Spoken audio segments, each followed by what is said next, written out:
At 3 a.m., Dante Vale's phone rang. Not from an enemy, not from the police, not from anyone in the power structure he had spent decades building with blood and silence. The call was from a woman he had never actually seen. The woman who sat outside his office every day for 7 years, making coffee, scheduling appointments, and disappearing into the shadows as if she didn't exist. Mara Voss was in prison, and she had used just one call to call him.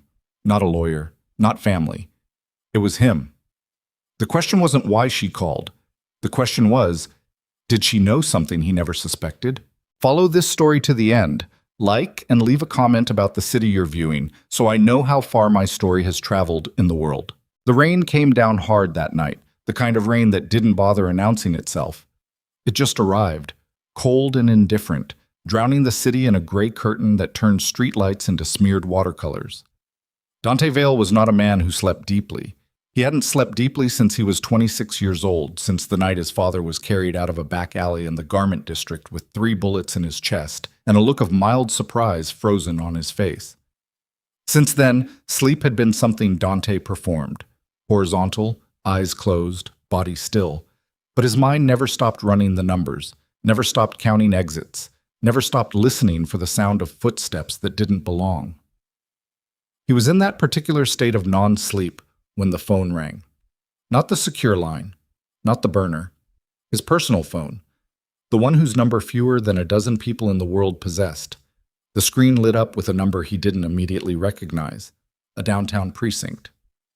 Dante stared at it for 2 full rings before he picked up, because a man in his position didn't answer unknown calls with panic.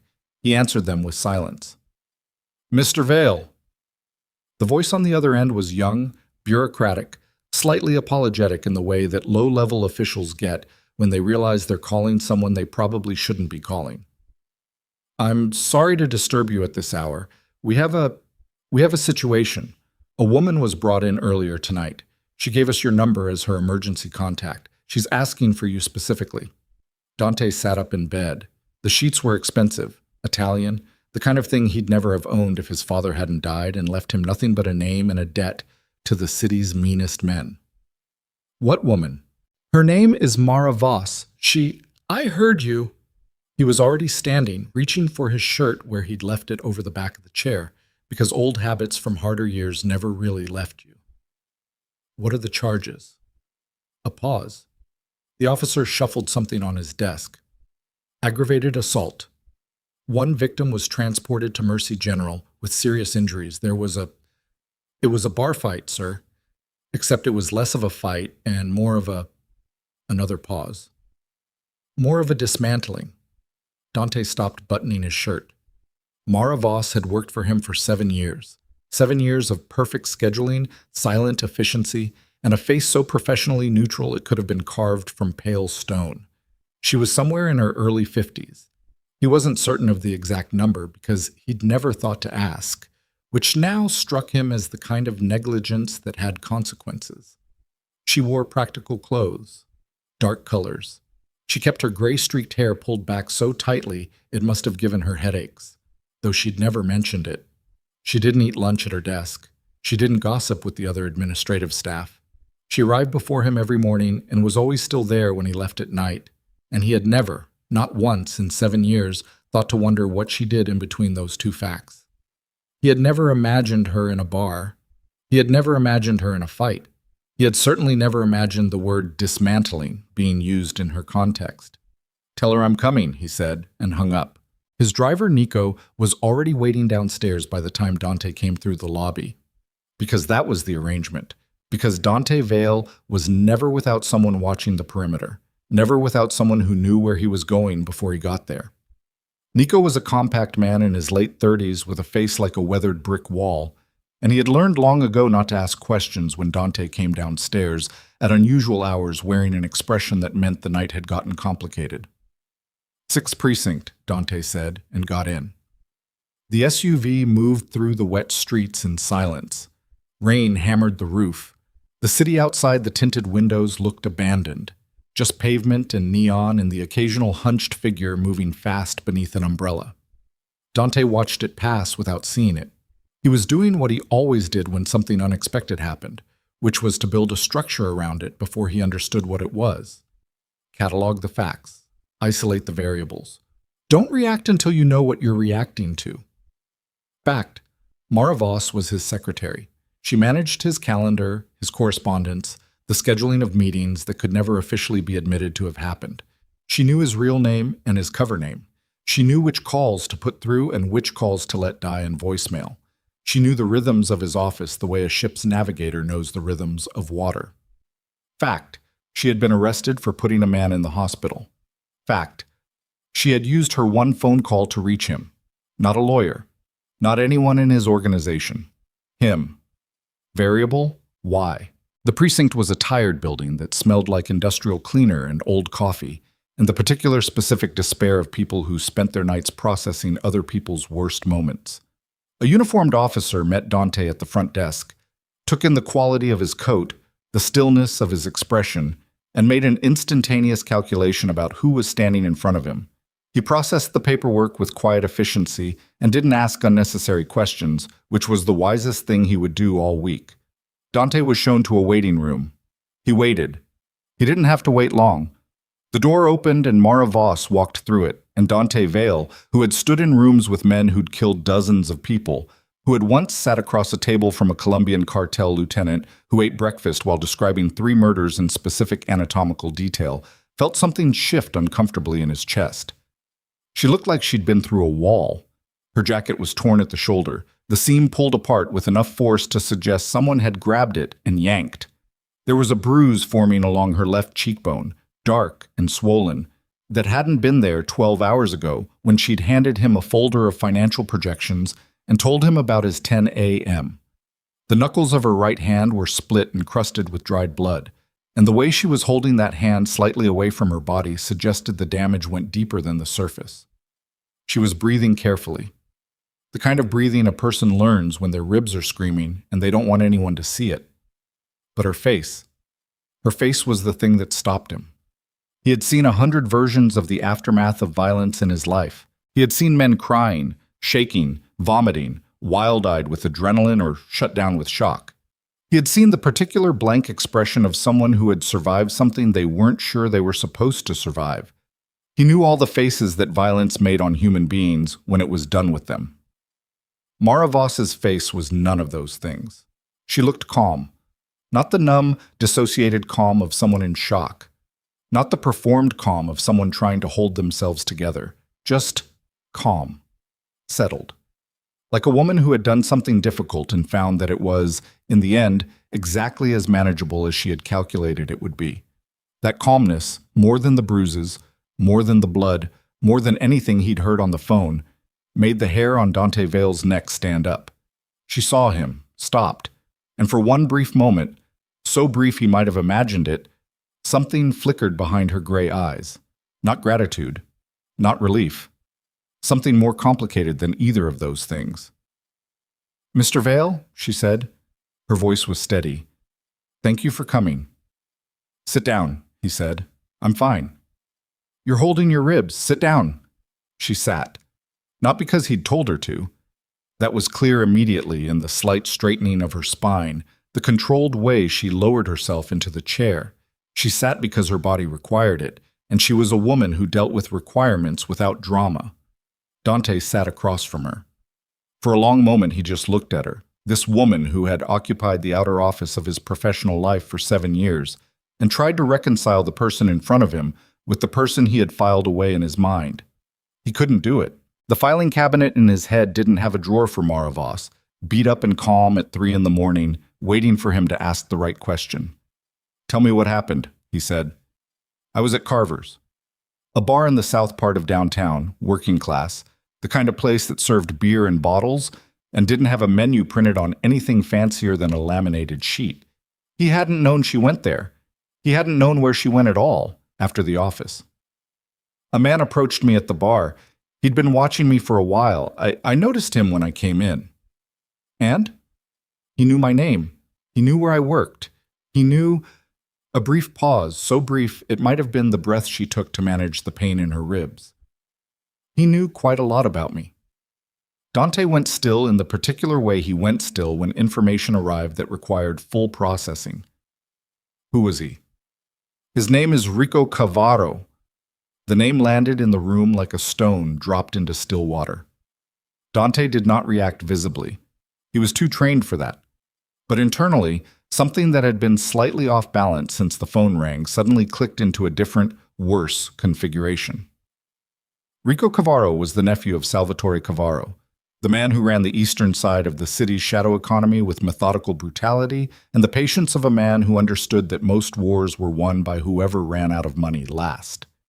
The Cavaro family and Dante's operation existed in an uneasy arrangement that was not quite a truce and not quite a war, a sustained tension like two tectonic plates that had agreed not to move but kept reminding each other of the pressure underneath. "He used your name," Mara continued. Her hands were folded in her lap, the injured one resting carefully on top of the other. As a threat, he said that he'd been watching your operation for months. He said that he knew things about your finances that the federal government would find very interesting. He said that if I didn't... Another pause. This one lasted a beat longer. He asked me to give him access to your scheduling system, your calendar. He wanted to know when you were meeting with certain people and where. He wanted to use you to track my movements. Yes. And when you declined, the corners of her mouth tightened slightly. I declined fairly directly. Dante looked at her split knuckles. Thought about the word dismantling the officer had used on the phone. Thought about Rico Cavaro at Mercy General with serious injuries. What did he do before you hit him? He put his hand on me. Flat. Matter of fact. The kind of statement that contained an entire architecture of history behind it, history that she clearly had no intention of sharing. And he said that if I went to you, he'd make sure you believed I was his asset, that the arrest would look like my cover being blown. Dante stared at her for a long moment. And you hit him anyway.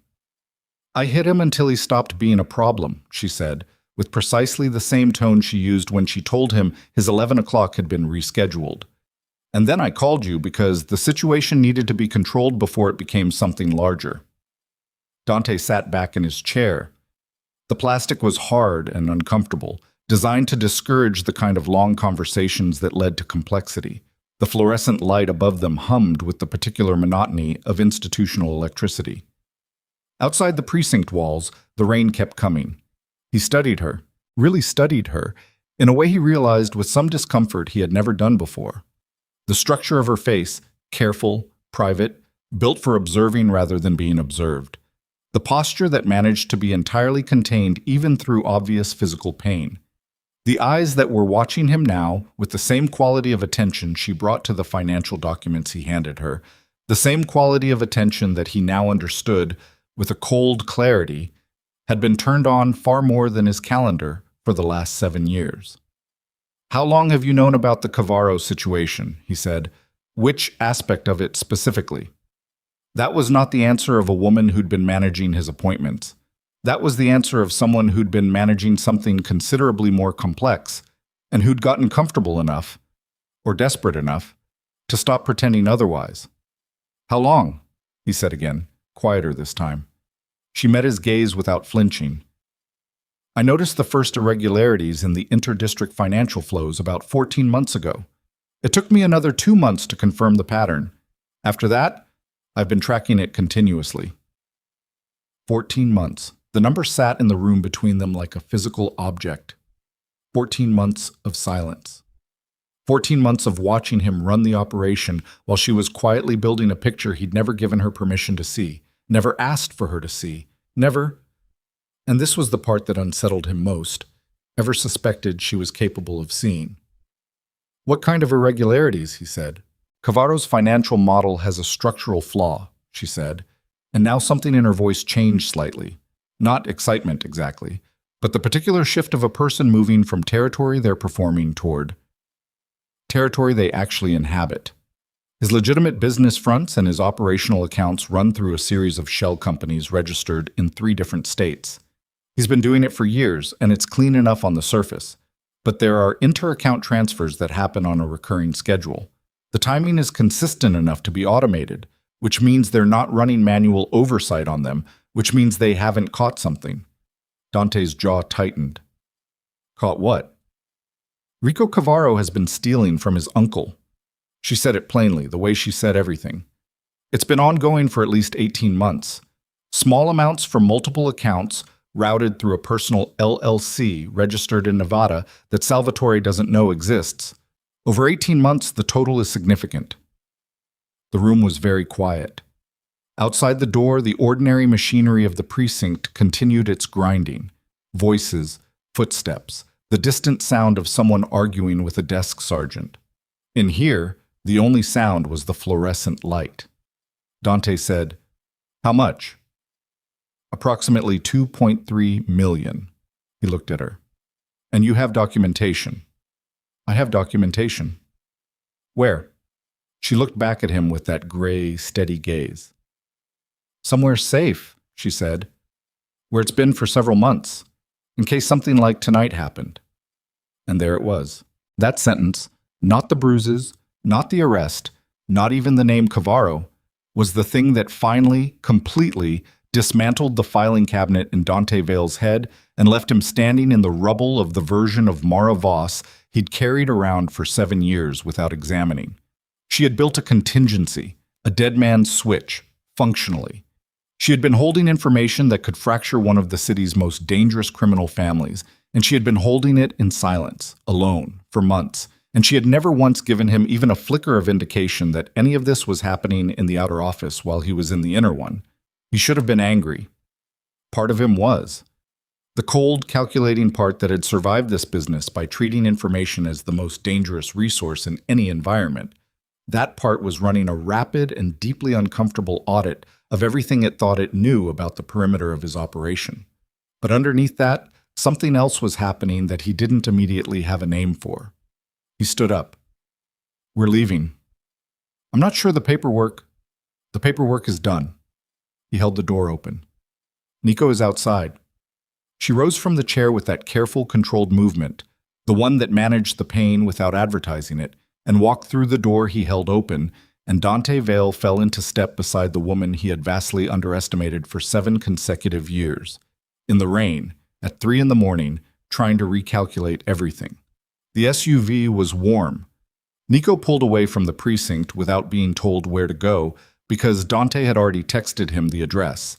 His penthouse, not the office, not any of the other locations in his network. That decision had been automatic, and he examined it now in the back of the vehicle and found he didn't entirely understand why he'd made it. He could have sent her to a hotel, could have sent her to one of his secondary locations with a guard. Instead, he was taking her to his personal space, and the reason, he acknowledged to himself with some discomfort, was that the woman sitting 18 inches away from him in the dark interior of the vehicle was no longer a known quantity, and unknown quantities needed to be kept close. Mara sat with her back straight against the leather seat, her injured hand resting against her thigh, watching the rain-blurred city pass outside the window. She wasn't looking at him. She seemed, improbably, to be doing absolutely nothing. No visible distress, no visible processing, no visible anything, just present, contained. "You should have told me," he said. She turned from the window. "About which part?" "Any of it.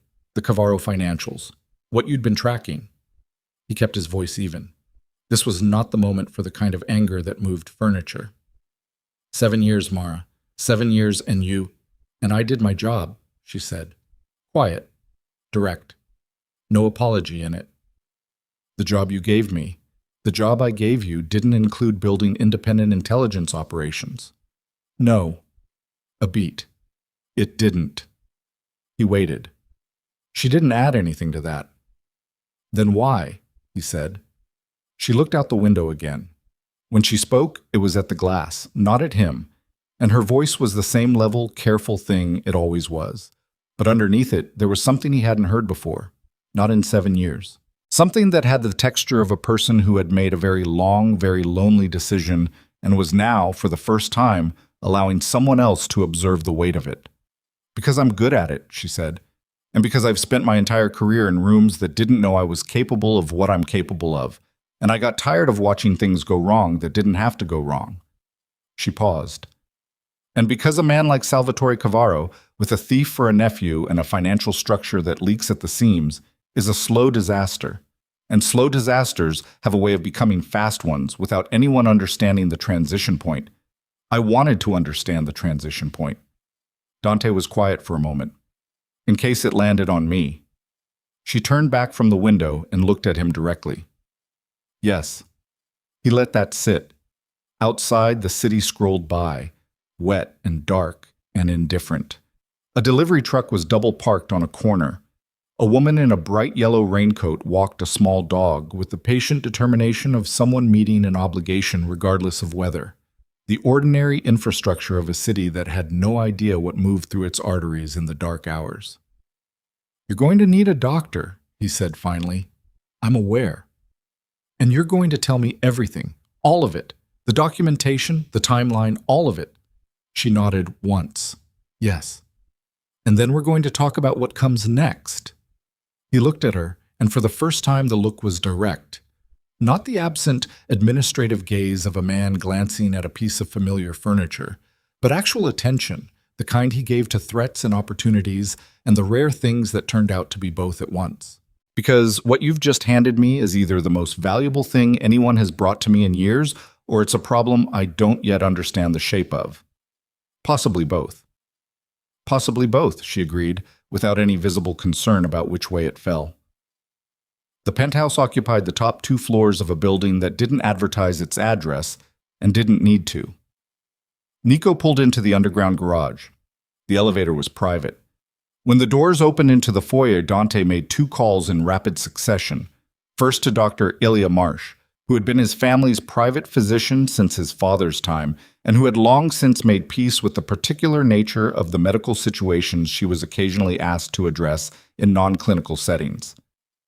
Second to Marcus Kane, his head of security, who answered on the first ring because Marcus Kane always answered on the first ring and had never once in his professional life asked a question that wasn't operationally necessary. "I need the building's external camera logs for the last 48 hours, Dante told him. "And I need to know if anyone other than our people ran a surveillance pass on the south approach in the last week." "Give me 20 minutes, Marcus said, and hung up.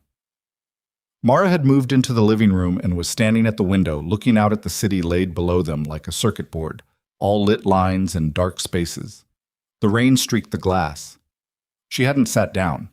Dante suspected she wasn't sitting down because sitting down, in that moment, felt like a concession to the damage done to her body, and she was not prepared to make that concession in front of him.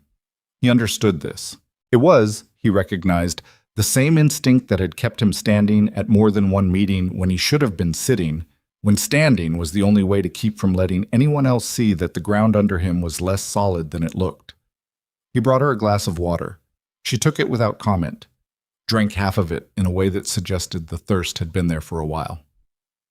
"The man," he said. "Rico, what exactly did you do to him?" A thin pause. "I broke 2 of his fingers, his nose.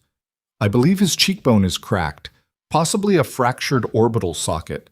I'm not certain about that one." She looked at the water glass. "He hit the bar when he fell, which may account for some of it." Dante stared at her. "You've done this before." It wasn't quite a question. She answered it anyway. "I grew up in a city that was less forgiving than this one," she said. "And I spent a portion of my 20s learning things that turned out to be useful in a way I didn't anticipate when I was learning them." She paused. "I'm not proud of the fact that it was useful tonight, for what that's worth." "It's worth something." He picked up his own glass. Water, not whiskey, not tonight, not when he needed everything sharp. "What city?" "It doesn't matter now." He let it go. Some histories were carried in ways that made excavating them pointless. He knew that particular geography better than most. Dr. Marsh arrived 37 minutes after the call. She was a small woman in her 60s with close-cropped silver hair and the specific calm competence of someone who had seen enough worst-case scenarios that almost nothing registered as a genuine surprise anymore. She examined Mara in the guest room with the kind of brisk, professional efficiency that didn't require small talk and came out 40 minutes later with a list. 2 fractured ribs, hairline, but real. Right hand has a fracture in the second metacarpal. The cheekbone is badly bruised but intact. She's got soft tissue damage across the left side of her torso that's going to be a significant problem for about 10 days. She needs the hand wrapped and kept elevated. She needs real rest. Actual rest. Not the kind where you lie down and plan things. And she needs to stop pretending she's not in as much pain as she's in. Marsh looked at Dante with the expression she reserved for when she needed him to understand she was not negotiating. "I've left medication." She took it without argument, which means she's in more pain than she's shown you. "I'll be back tomorrow morning." She left. Dante went to the door of the guest room and knocked. "Come in," Mara said.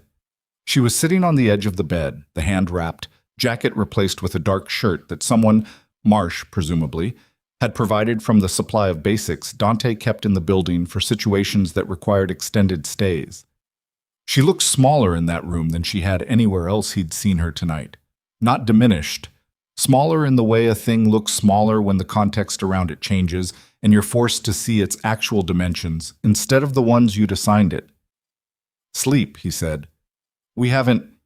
It's 4:30 in the morning. The Cavaro situation has been running for 14 months. It will continue to run for the next 6 hours while you sleep. He met her gaze. "The documentation isn't going anywhere. Neither am I. Sleep." She looked at him for a long moment. He had the feeling she was running the same calculation she ran on everything, assessing the offer, checking it for hidden costs, deciding whether the concession was worth the strategic value gained. He found, to his surprise, that the thought of her applying that calculus to a basic offer of rest irritated him in a way that felt oddly personal. "All right," she said finally. He closed the door. He did not sleep. He went to his office, the real one, at the back of the penthouse, not the formal one downtown, and he sat in the dark for a while first, which was a thing he did when he needed to think without the interference of visual input.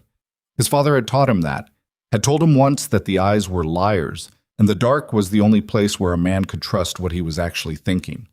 His father had been full of aphorisms that sounded wiser in retrospect than they had at the time, which Dante supposed was the nature of most inherited wisdom.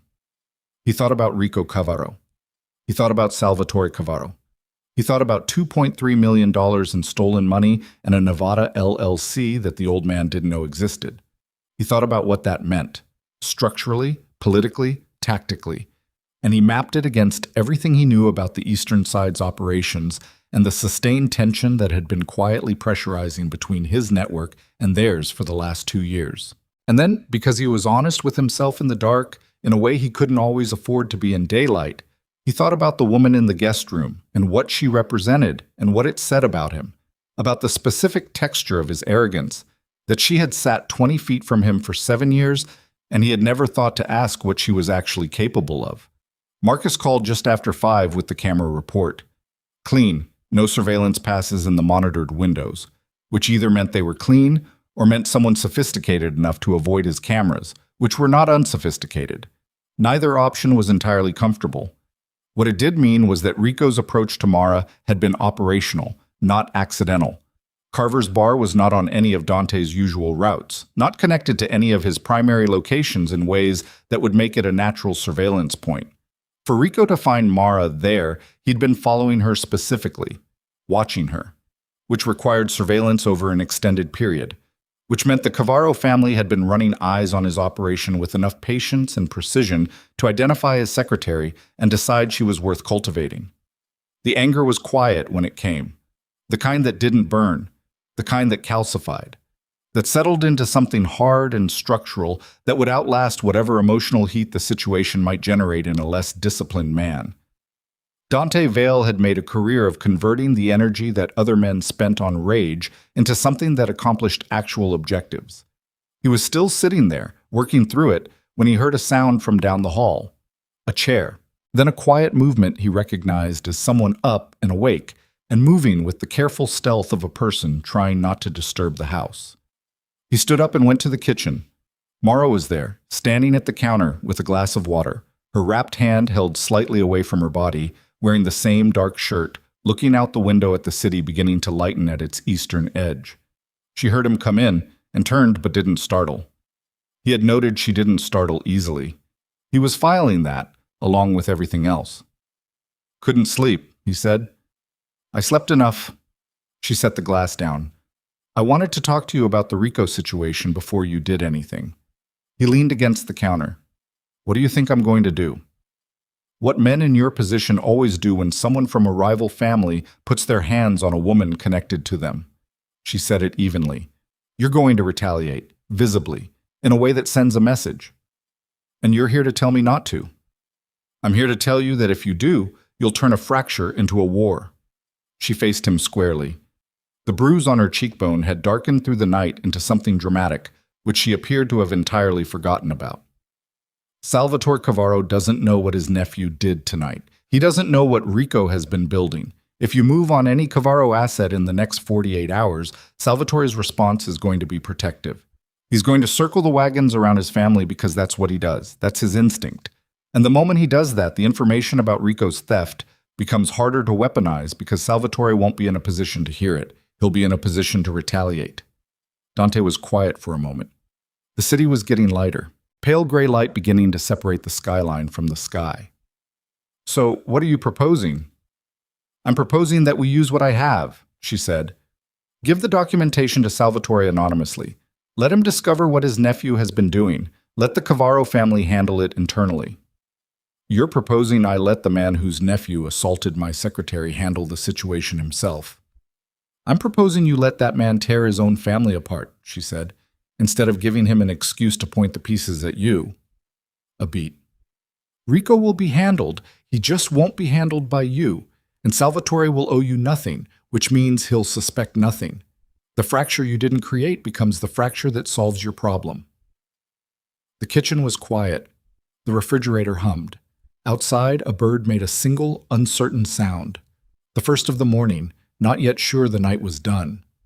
Dante Vale looked at Mara Voss and understood, with a clarity that came very rarely and always arrived without ceremony, that the problem in front of him was not what he'd thought it was when the phone rang at 3 a.m.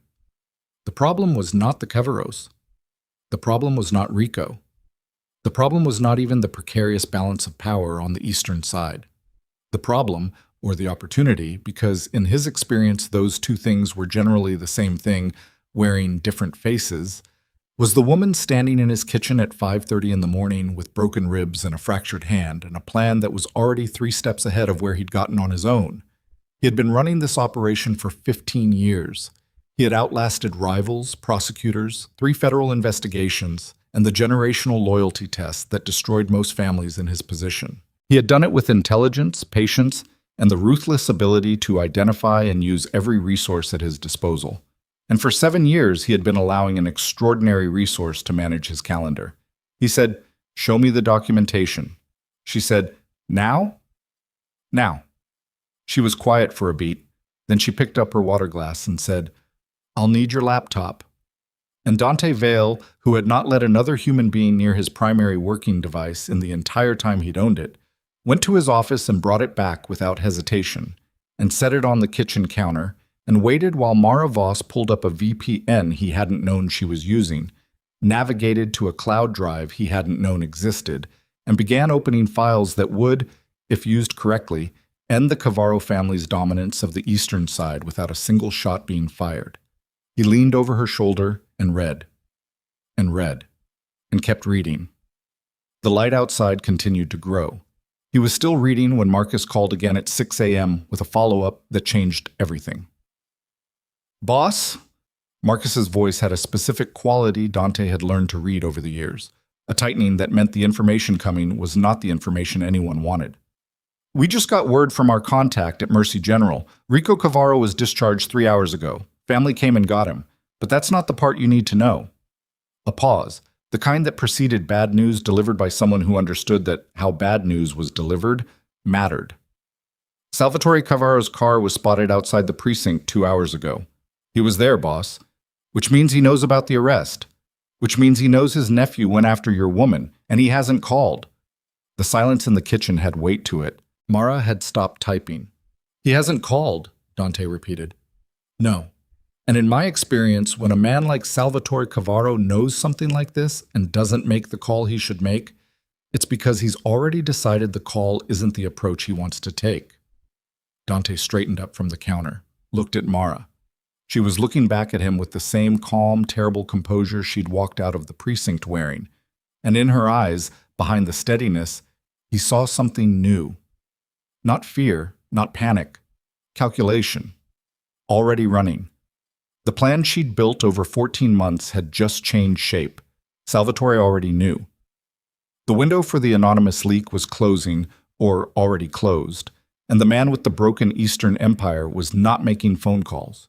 He was doing something else, and Dante Vale had no idea what. "Get everyone to secondary positions," he told Marcus. "Quietly, no visible movement, and find out where Salvatore is right now." He hung up, looked at Mara.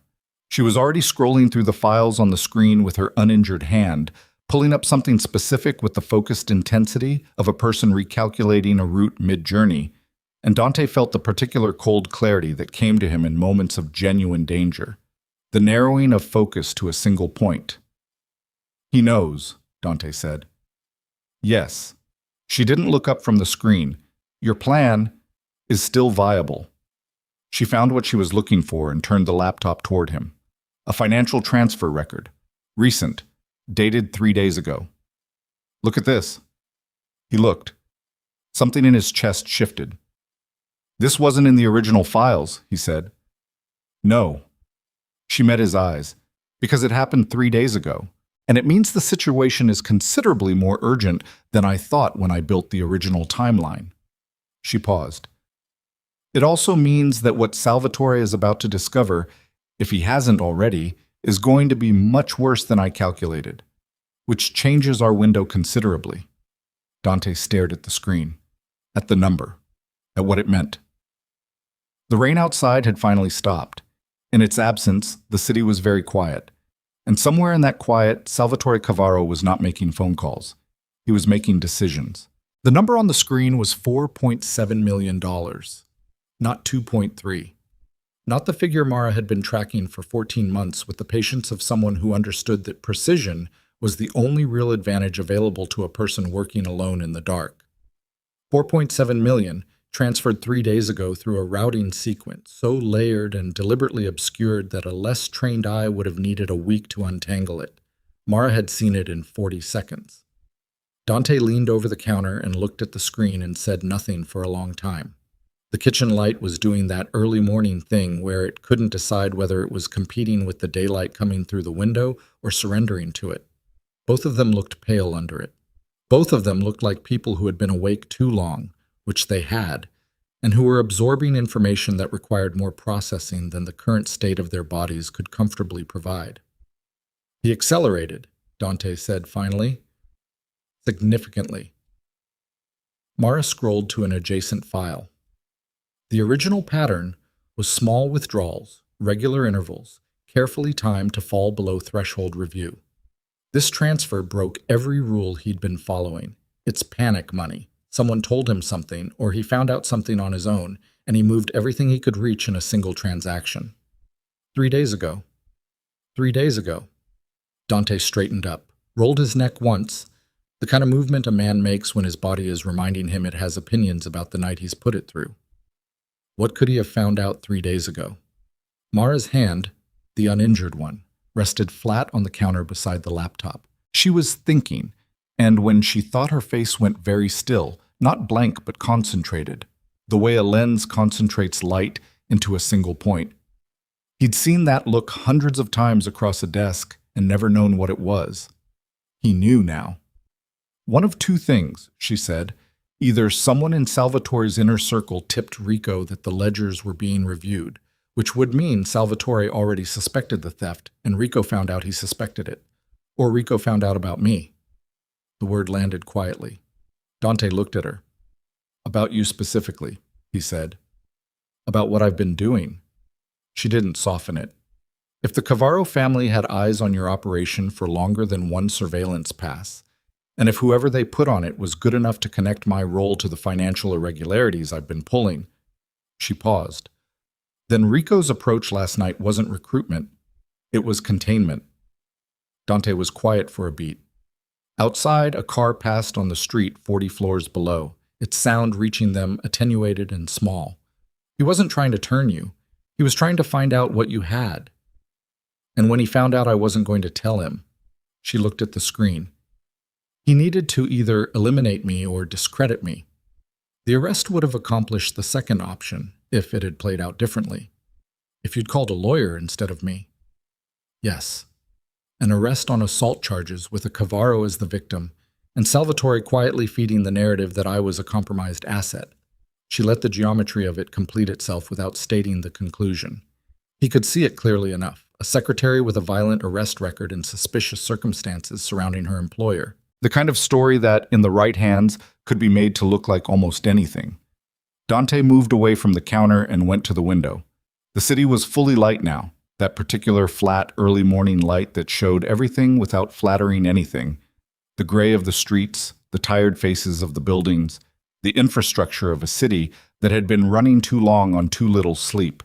He put his hands in his pockets and stood there looking at it and tried to do the thing he always did, which was to locate the frame around the problem. Find the edges. Understand the shape of what he was dealing with before he decided how to move. The shape of what he was dealing with was this. Salvatore Cavaro's nephew had stolen nearly $5 million from the family. Salvatore either knew or was close to knowing.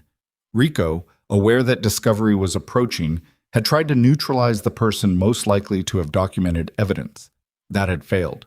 Now Salvatore had been to the precinct and was not making phone calls, which meant he was not interested in the diplomatic approach, which meant whatever calculation he was running had already passed the point where conversation was the preferred instrument. And somewhere in the middle of all of this was Mara Voss, standing in his kitchen with a fractured hand and 2 cracked ribs, and 14 months of work that could either end the Cavaro problem cleanly or, if handled wrong, give Salvatore exactly the pretext he needed to justify going to war. He turned around. She was watching him. She'd been watching him the whole time, with that quality of attention that he now recognized as her primary mode. The thing she'd been doing for 7 years that he'd mistaken for the professional attentiveness of a good administrative employee. "You said the window is closing," he said. "How fast?" "Depends on what Salvatore already knows. If Rico told him about me, the window may already be closed." She moved the laptop slightly, adjusting the angle. "If Salvatore only knows about the arrest, we might have until tonight. He'll be waiting to see how you respond, whether you retaliate visibly. That's information for him. He'll watch before he moves. And if we send him the documentation before he moves, then we change the nature of what he's watching for." She met his eyes. "Instead of watching for your retaliation, he finds out his nephew stole $5 million. His attention goes inward. His aggression has a domestic target, and the question he's asking shifts from, how do I respond to Dante Vale, to how do I survive the fact that my own blood robbed me?" Dante nodded slowly. "You've thought through the delivery."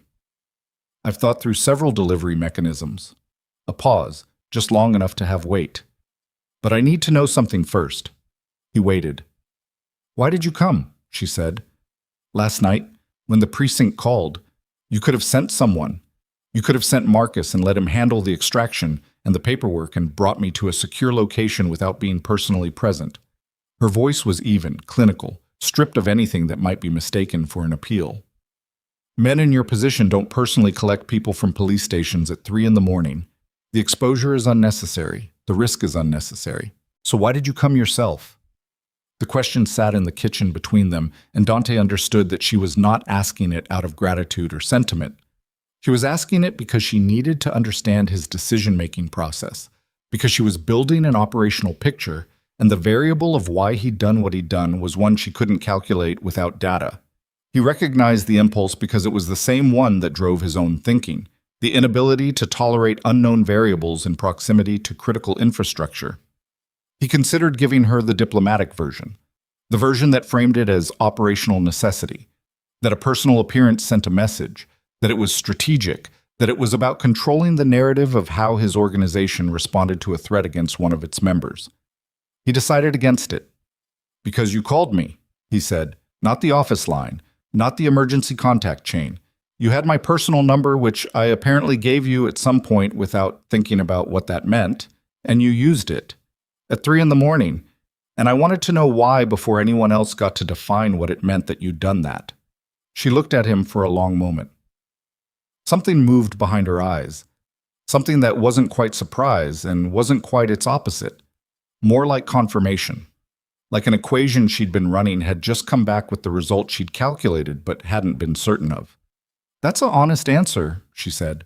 "I don't generally lie to people at 5 in the morning," he said. "It requires more energy than I have available." She turned back to the laptop. "The delivery mechanism," she said. "I think it needs to come through Salvatore's accountant." The shift back to operational was instantaneous and complete. Dante noted it with something that was almost admiration and moved to stand beside her at the counter. "Explain."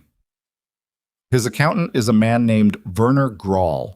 He handles Salvatore's legitimate business filings and has for about 20 years. He doesn't know about the shadow accounts. Salvatore keeps those entirely separate. But Grahl handles enough of the legitimate ledgers that he would recognize the shell company structure immediately if it was placed in front of him. And more importantly, Salvatore trusts him. Information that comes through Grahl would be treated as a legitimate discovery, not a planted attack." "How do we get it to Grahl?" "Grahl has an assistant. The assistant has a gambling problem and a secondary income stream that he's careful about."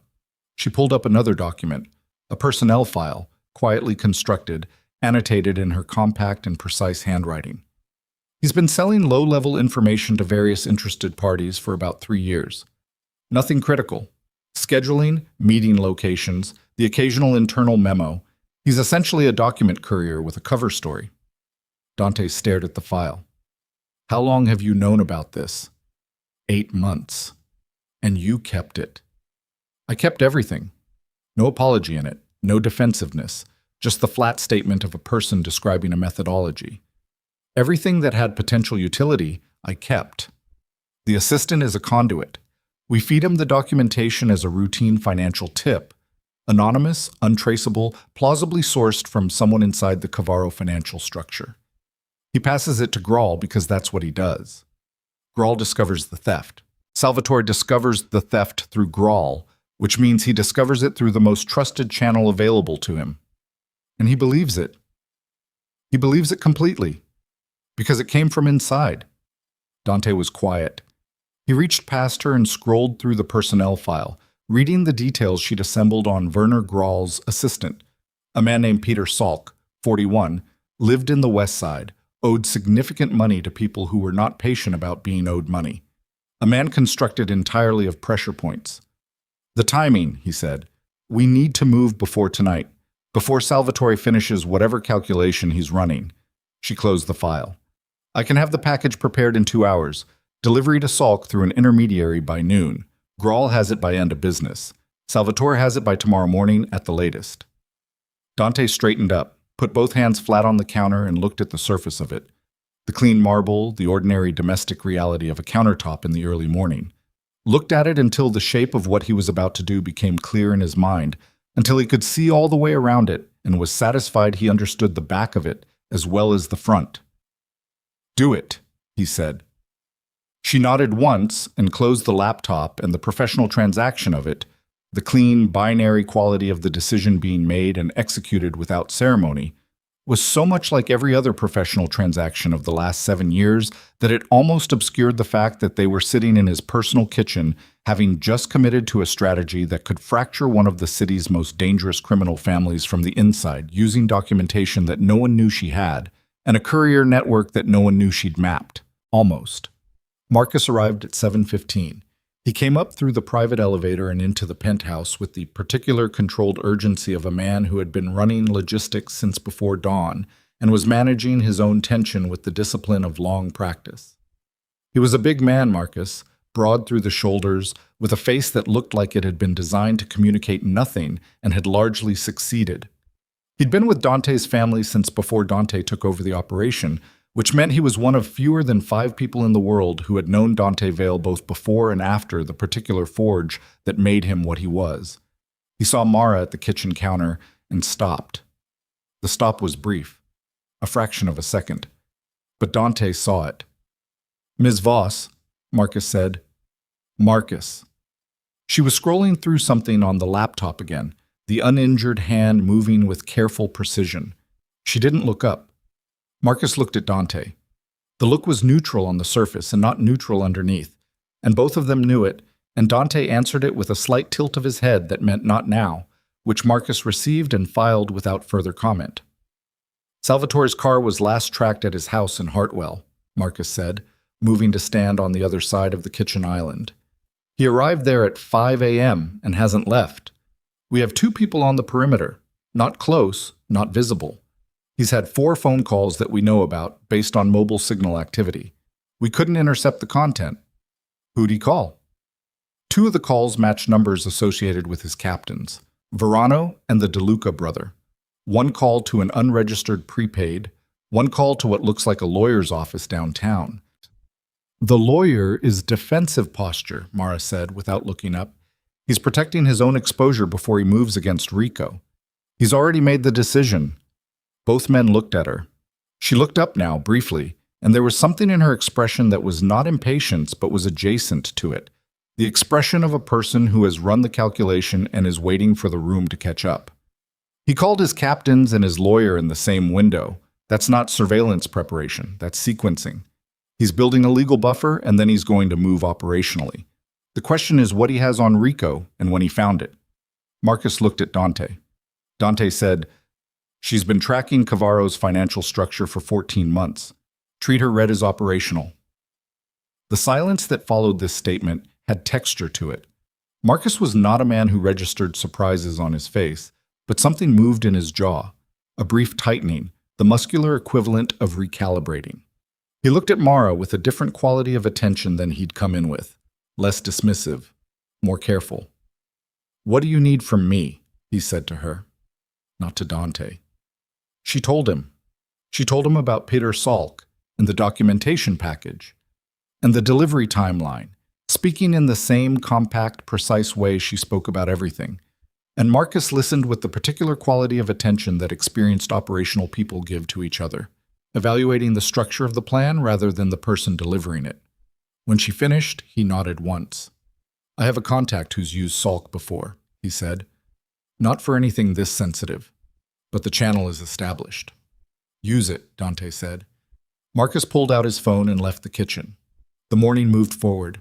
Dante made coffee, the actual process of it, hands on the machine, water and grounds, and the mechanical transaction of an ordinary domestic act in the middle of an extraordinary morning, and put a cup on the counter near Mara's elbow without comment. She picked it up without looking at him and drank it while she worked. At 8:30, his phone rang. Not Marcus. Not any of his operations people. The number that came up was one he recognized with an immediate tightening of his stomach. Gregor Vane, who ran the city council liaison for the mayor's office, and who never called anyone at 8:30 in the morning unless someone had made a decision that affected the political architecture of the city in ways that required rapid management. He stepped away from the kitchen and answered. "Dante." Gregor's voice was the voice of a man trying very hard to sound unhurried. "I heard there was some excitement last night. Nothing that requires council attention. Maybe not. But I'm hearing things this morning that make me think the Eastern arrangement is under some pressure, and I'd be remiss not to make a friendly inquiry." A pause. Salvatore Cavaro made a call to the Deputy Commissioner's office at 6 a.m. "We don't know the content. The Deputy Commissioner's office is not taking calls from our people this morning." Dante said nothing. "That's the kind of morning that makes people nervous," Gregor continued. "The kind of nervous that has consequences for everyone who operates in the same ecosystem." "I appreciate the call," Dante said. "I'll be in touch." He hung up before Gregor could continue, because Gregor's instinct in uncertain situations was to keep talking until someone told him what was happening, and Dante was not prepared to tell anyone what was happening yet. He went back to the kitchen. Mara looked at his face when he came in and asked no questions, which he was beginning to understand was one of her specific competencies. "Salvatore called the Deputy Commissioner's office this morning," he said. She set the coffee cup down with a small, precise click. "He's moving faster than I calculated." "Yes." "He has something he didn't have last night. Information he got between leaving the precinct and arriving home." She was thinking out loud now, running through it with the focused, almost external quality of a person whose thinking process had become operational. The unregistered prepaid call. That's the one that matters. Someone called him on a clean number, someone with information about Rico. Someone who was already watching Rico independently. Or someone inside the family who made a decision about which side of this to be on. She looked at the laptop. Which means we may have less than the window I estimated. Dante's phone buzzed. Marcus. He answered. Talk. Package is prepared. Salk has been contacted through the intermediary. He's agreed to the handoff. Noon, as planned. A pause. There's something else. One of our people in the garment district says there's been unusual vehicle traffic in the area since 6 this morning, not surveillance posture. Different, more like pre-positioning. The word sat in Dante's chest like a stone dropped in deep water. How many vehicles? 3 confirmed, possibly more we haven't flagged. Pull back the warehouse staff, quietly. Send the shift foreman a schedule adjustment, make it look routine, but pull them back. Already moving, Marcus said, and hung up. Mara was looking at him. In the morning light, the bruise on her cheek had taken on a particular quality of color. Deep purple at the center, greenish at the edges, the specific palette of damage that the body produces in the hours after violence. She looked like someone who had been through something real, which was an accurate observation, and she looked like she had absolutely no intention of letting it define the next thing she did, which was equally accurate. He's not waiting, Dante said. No. She closed the laptop. He's not waiting because he's running his own clock.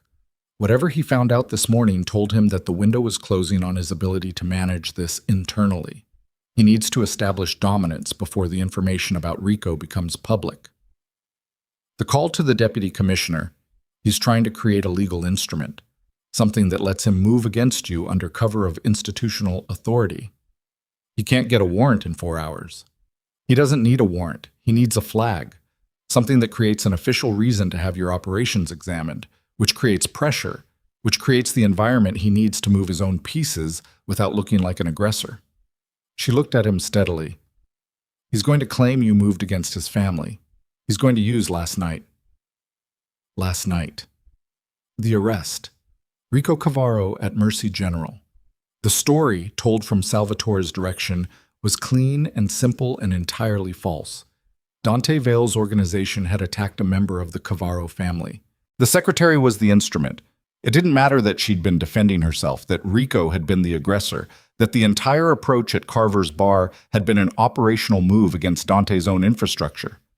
Stories were constructed from the evidence available to the people constructing them, and Salvatore Cavaro had Rico's injuries, his own son's testimony, and a deputy commissioner's phone number.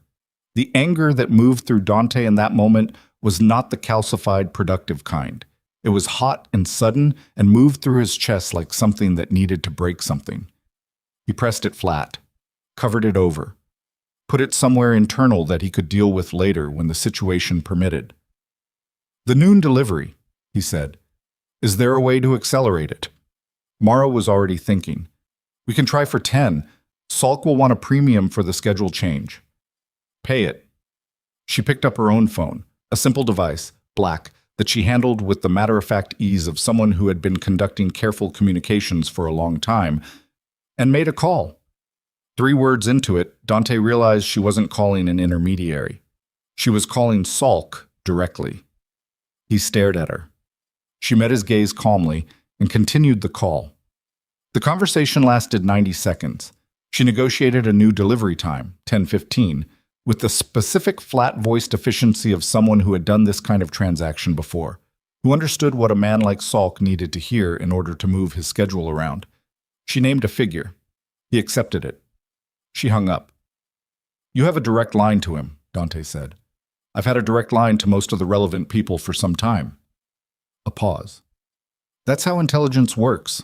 You build the network before you need to use it. Dante looked at her for a long moment.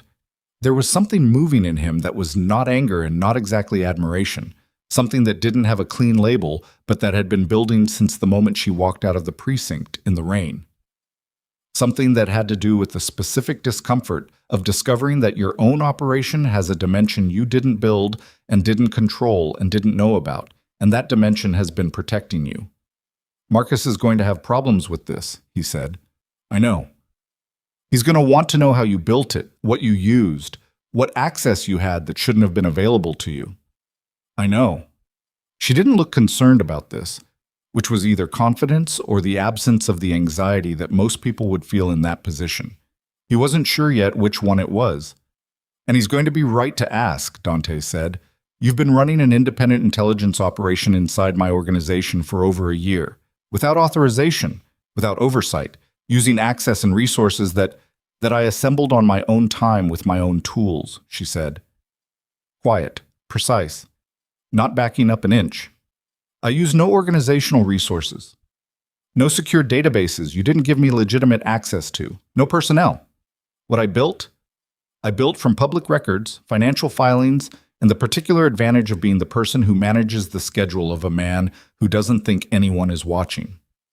The last sentence arrived in the room and stayed there. That's what it comes down to, he said. Yes. Something moved in her face for just a moment. Not quite accusation, not quite the absence of it. You didn't think anyone was watching. I watched. I built something from the watching, and it is very possibly the thing that saves this operation in the next 48 hours. She held his gaze. You can be angry about the methodology when we're through the immediate problem.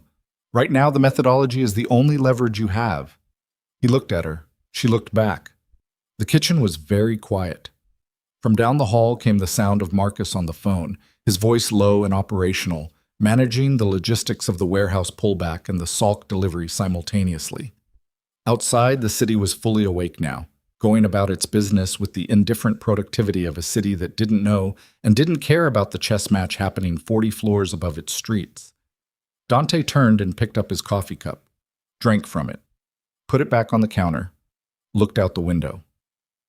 When this is over, he said, we're going to have a long conversation about what you have access to and how, and we're going to build a structure around it that doesn't require me to learn about the full scope of your operations by accident at 3 a.m. That's reasonable, she said. It's the minimum. Yes. A pause. It is. He turned back to her. Something had shifted in the air of the room, the quality of the tension between them, which had been operating on one frequency since the precinct and was now operating on something slightly different. Not easier, exactly. More honest. The kind of honesty that costs something and therefore means something, that arrives only after the performance of professional formality has become too expensive to sustain. Marcus came back into the kitchen at 9:10. He looked at Dante first, then at Mara, with the expression of a man who has been running numbers on a situation and has arrived at an answer he's not certain he likes. He put his phone on the counter. Warehouse staff is clear, he said. 2 of our people are doing a walk-around of the area. Casual, nothing that reads as security posture. The vehicles Marcus's contact flagged are confirmed at 3. One of them we made the plate on. He looked at his phone.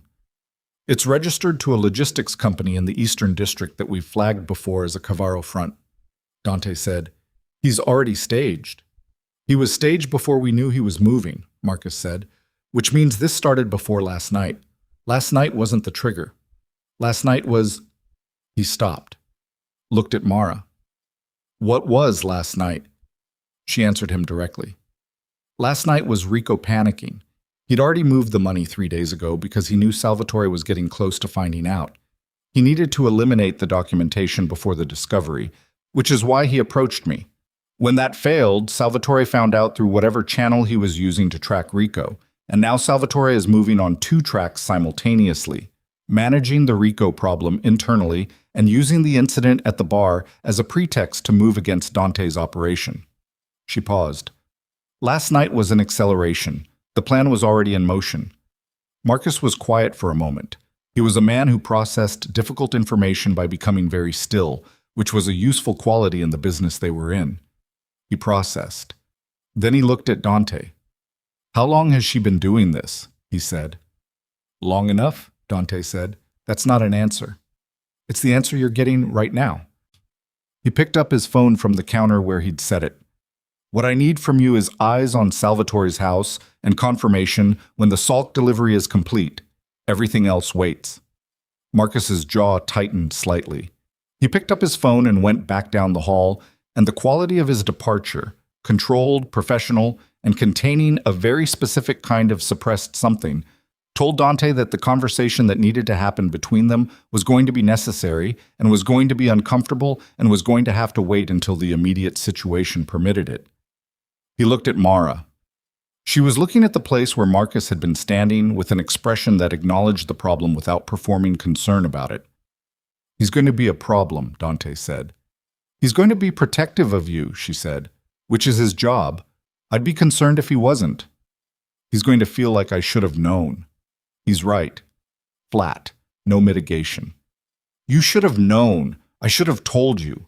I made a decision not to because I assessed that the value of the information was contingent on its independence, and independence required secrecy. That assessment was mine alone, and it was made on incomplete information about what you would do with it if you had it." She looked at him now. "I didn't know you well enough to trust you with it. I do now." The sentence arrived with such spare directness that Dante didn't immediately know where to put it. He held it for a moment, turned it over, understood that it was the most honest thing she'd said since the precinct, and that the honesty of it was not softened by delivery. "That's a complicated thing to say to your employer," he said. "You're a complicated employer. No humor in it, just accuracy." His phone buzzed. "Marcus. Salt confirmed receipt. Delivery complete. 10:22 a.m., 14 minutes ahead of schedule." He showed her the screen. She read it and nodded once. "Now we wait for Grawl to find it," she said. "Depending on how carefully he reviews incoming information, we have between 2 and 5 hours. And Salvatore. And Salvatore." She looked at her own phone. "The warehouse situation is the immediate variable. If he moves on your assets before we have time to redirect his attention..." His phone rang. The screen showed a number he recognized and did not expect. The recognition arrived in his chest as a sharp, cold contraction. It was Salvatore Cavaro's private number. He had never called it. He had never received a call from it. The number was one of those things that existed in the city's shadow architecture. Known, documented, never used between them, because the arrangement they maintained had always been communicated through intermediaries, through the careful protocol of men who understood that direct contact implied a directness of conflict that neither of them had previously chosen to acknowledge. He looked at the screen, looked at Mara. She had seen the name. Her face was unreadable. The phone rang a second time. "He knows," she said quietly, "about the delivery. He knows." "That's not possible. It's been 40 minutes. "Peter Salk," she said. He took the premium and called Salvatore. The phone rang a third time. The room felt very small suddenly and very quiet, and Dante Vale understood with a clarity that came from 15 years of operating in environments where the cost of a wrong move was irrecoverable, that the calculation he had been running since 5 in the morning had just been invalidated.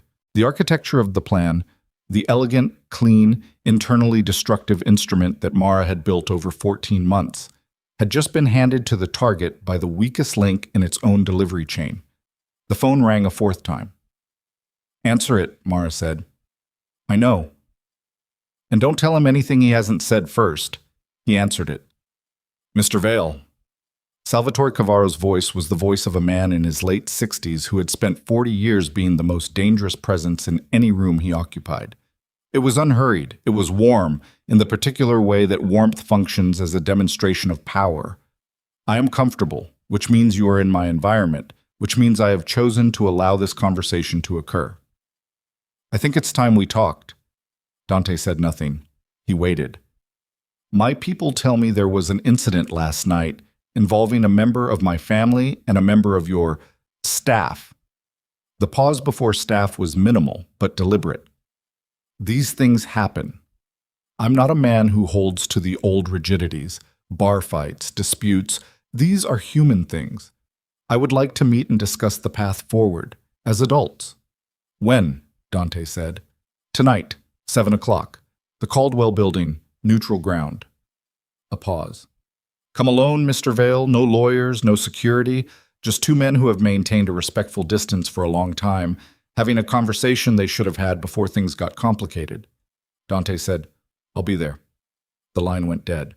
He stood in the kitchen of his penthouse with his phone in his hand and the silence of the morning around him and knew with the particular cold certainty that arrived only in moments when the point of no return had already been crossed without anyone marking the crossing, that Salvatore Cavaro had not called to negotiate. He had called to assess the damage. He had called because Salk had told him about the documentation, and now he needed to look Dante Vale in the face at 7 o'clock tonight and determine exactly what Dante knew and who Dante had told, and whether the situation could still be managed, or whether Dante Vale needed to be removed from the equation entirely before the sun came up the following morning. Come alone. No lawyers, no security. Dante put the phone down on the counter. Mara was looking at him with the expression of a woman who had just finished running the same calculation he had. He's going to try to kill you tonight, she said. Yes, Dante said, and you just said yes. Yes. She looked at him for a long moment. The bruise on her cheek, the wrapped hand, the fractured ribs she was managing with such precise and deliberate control. 7 years of a desk outside a door. 14 months of work that had just been betrayed by the one variable she hadn't fully accounted for. She looked at him, and something moved behind her eyes. Something that was not fear for herself, and was not the calculation she usually wore, and was not anything he had a name for yet. Then we have, she said, about 9 hours to build something that doesn't require you to walk into that building without a plan that he can't anticipate. Dante looked back at her. Can you do it in 9 hours? She picked up the laptop. I built the last one in 14 months, she said. Ask me again in 8. 8 hours was not enough time. Mara knew this before she said it. She had said it anyway because the alternative said, telling Dante Vale that the situation had moved beyond the range of what could be solved by intelligence work and careful sequencing, was not a thing she was prepared to accept as a conclusion. Not yet. Not while there were still variables she hadn't fully mapped and angles she hadn't fully explored, and the particular stubborn engine of her mind was still running, still pulling at the problem the way a hand pulls at a knot, feeling for the loose thread. She worked at the kitchen counter for 20 minutes while Dante stood at the window making calls she wasn't meant to hear, his voice low and controlled and giving nothing away to whoever was on the other end. She could hear enough to understand the architecture of what he was doing, quietly activating the people in his network who needed to be activated, repositioning assets without making the repositioning visible, building the kind of redundant defensive structure that a man in his position built around a situation when the situation had moved from complex to dangerous. She respected the efficiency of it. She also understood, with the cold precision that was her specific gift, that it was not going to be enough. At 10 minutes past 11, she stopped typing, sat very still, pressed the uninjured hand flat on the counter in front of her, and looked at the screen and understood what she was looking at. It had been there the whole time. In the data. In the 14 months of careful documentation and cross-reference financial movement and annotated ledger entries that she'd built with such patience and such thoroughness. It had been sitting in the files like a splinter that hadn't been deep enough to cause obvious pain, but had been working its way inward for months, and now it was at the center of something vital, and it was going to cause significantly more than pain. She closed her eyes for a moment. Just a moment. Then she opened them and looked at the screen again to make sure she was reading it correctly, because this was the kind of thing that required verification, the kind of thing where the mind's first response was to search for the alternative interpretation, the benign explanation, the version of the data that meant something other than what it appeared to mean. There was no alternative interpretation. She sat with it for 30 seconds, counted them. Let the 30 seconds do what 30 seconds does when it contains information that restructures everything you thought you were dealing with. Then she picked up her phone and said, "Dante?" He turned from the window, read her face, ended the call he was on without explanation or goodbye, which told her he understood from her expression alone that whatever she was about to say required his full attention. He crossed the kitchen, stood beside her. She turned the laptop so he could see the screen. "Look at this account," she said. "This one, here. This is a routing number in the primary shell company structure that I identified as part of Rico's theft operation. I've been tracking it for 8 months. The withdrawals, the transfers, the pattern of movement. I know this account." She paused. "But I never went far enough back in the origination history. I was tracking forward from the theft. I didn't go back to the source."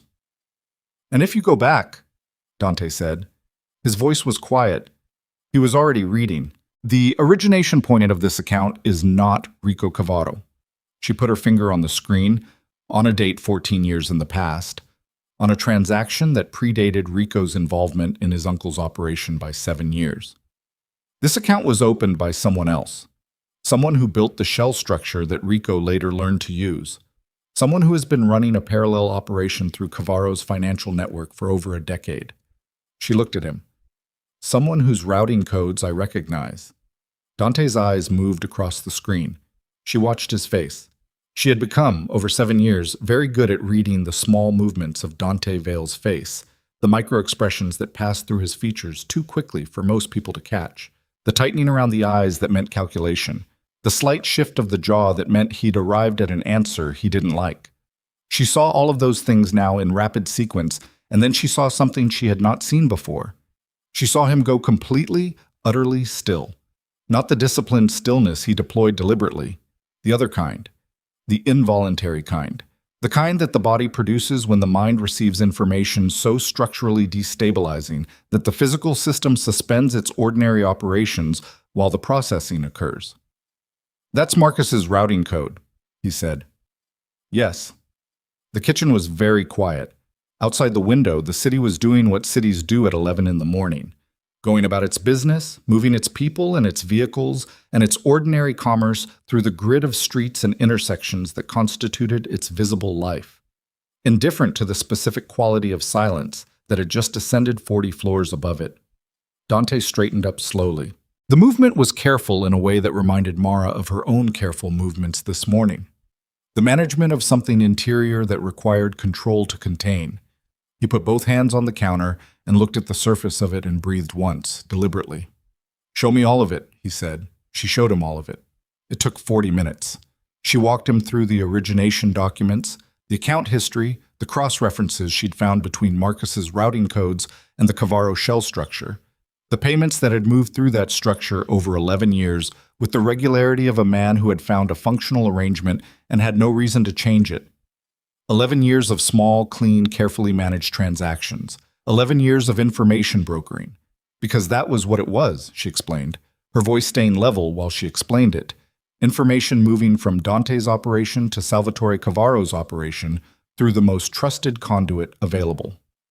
Through the man who had been with the Vale family since before Dante took over. Through the man who answered on the first ring and had never asked an unnecessary question.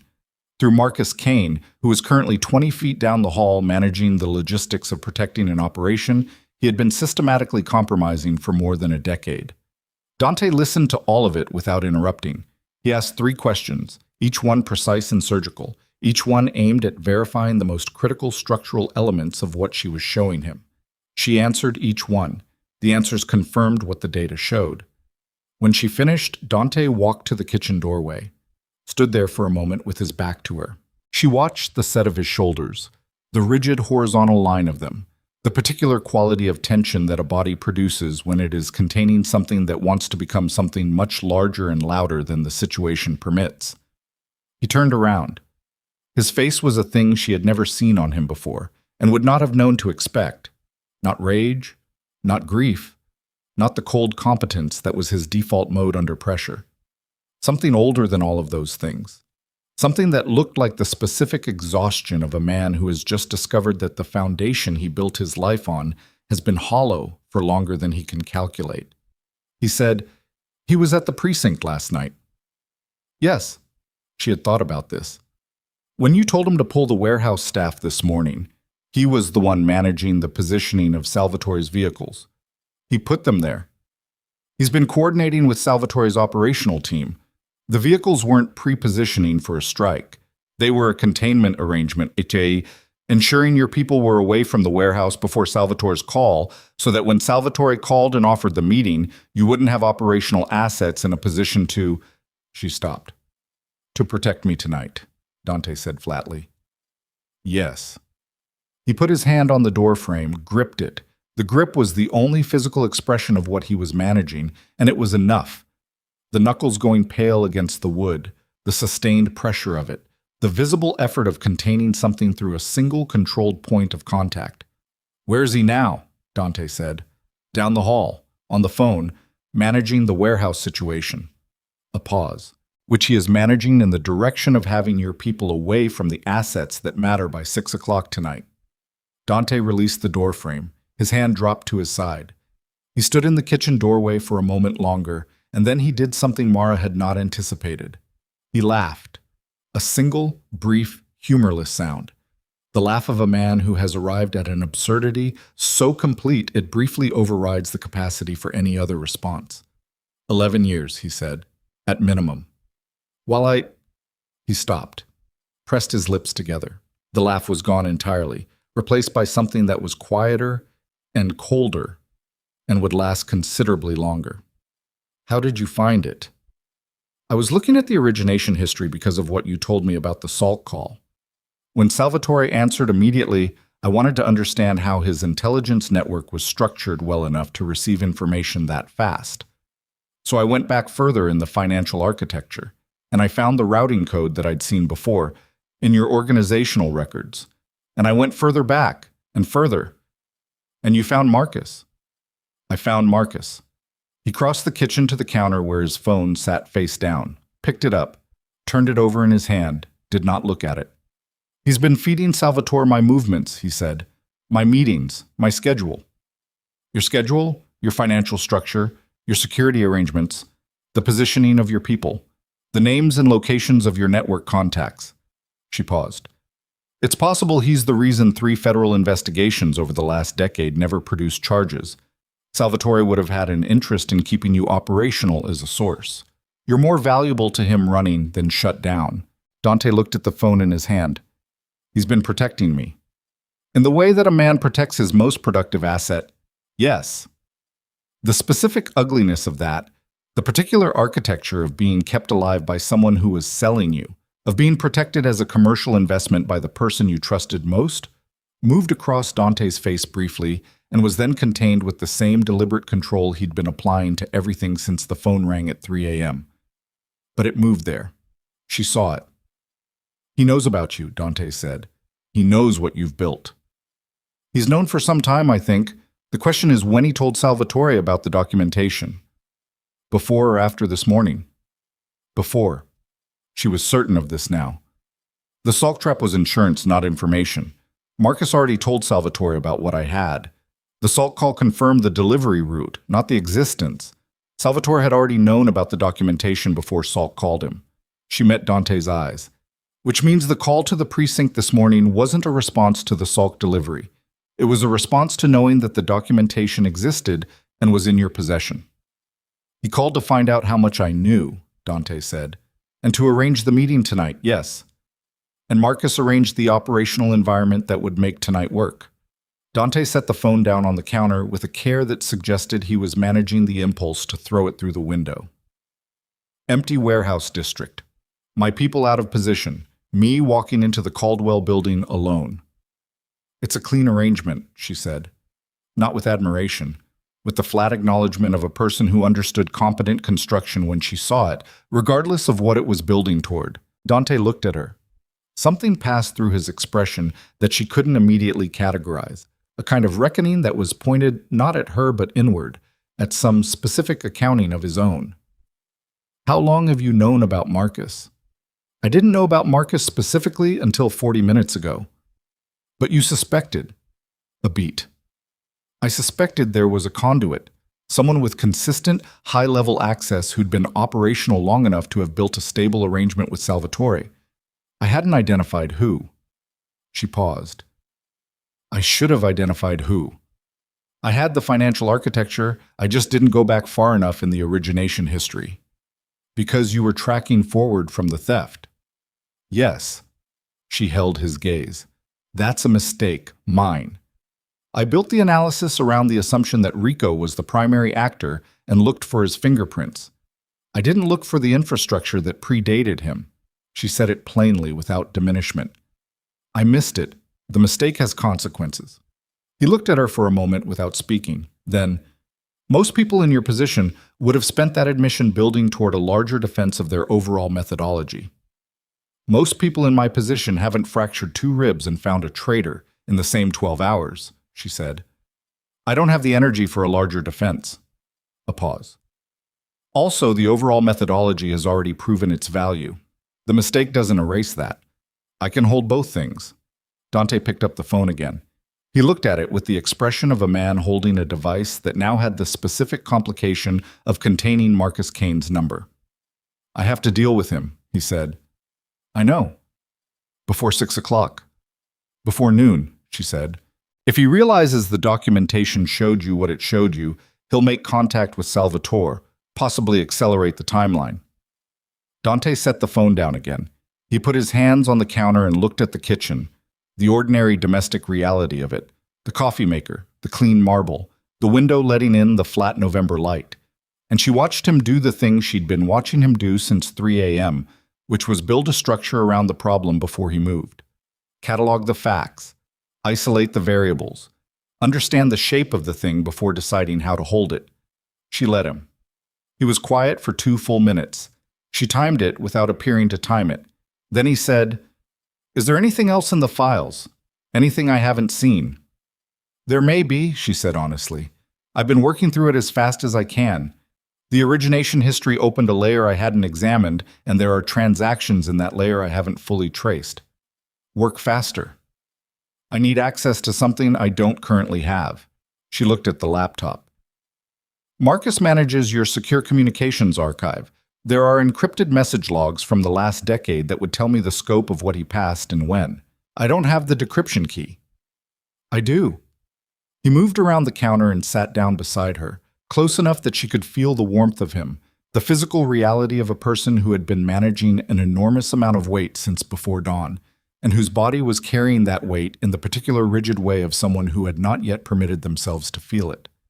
He typed the decryption key into the field she opened on the screen. The files unlocked. She started pulling them apart.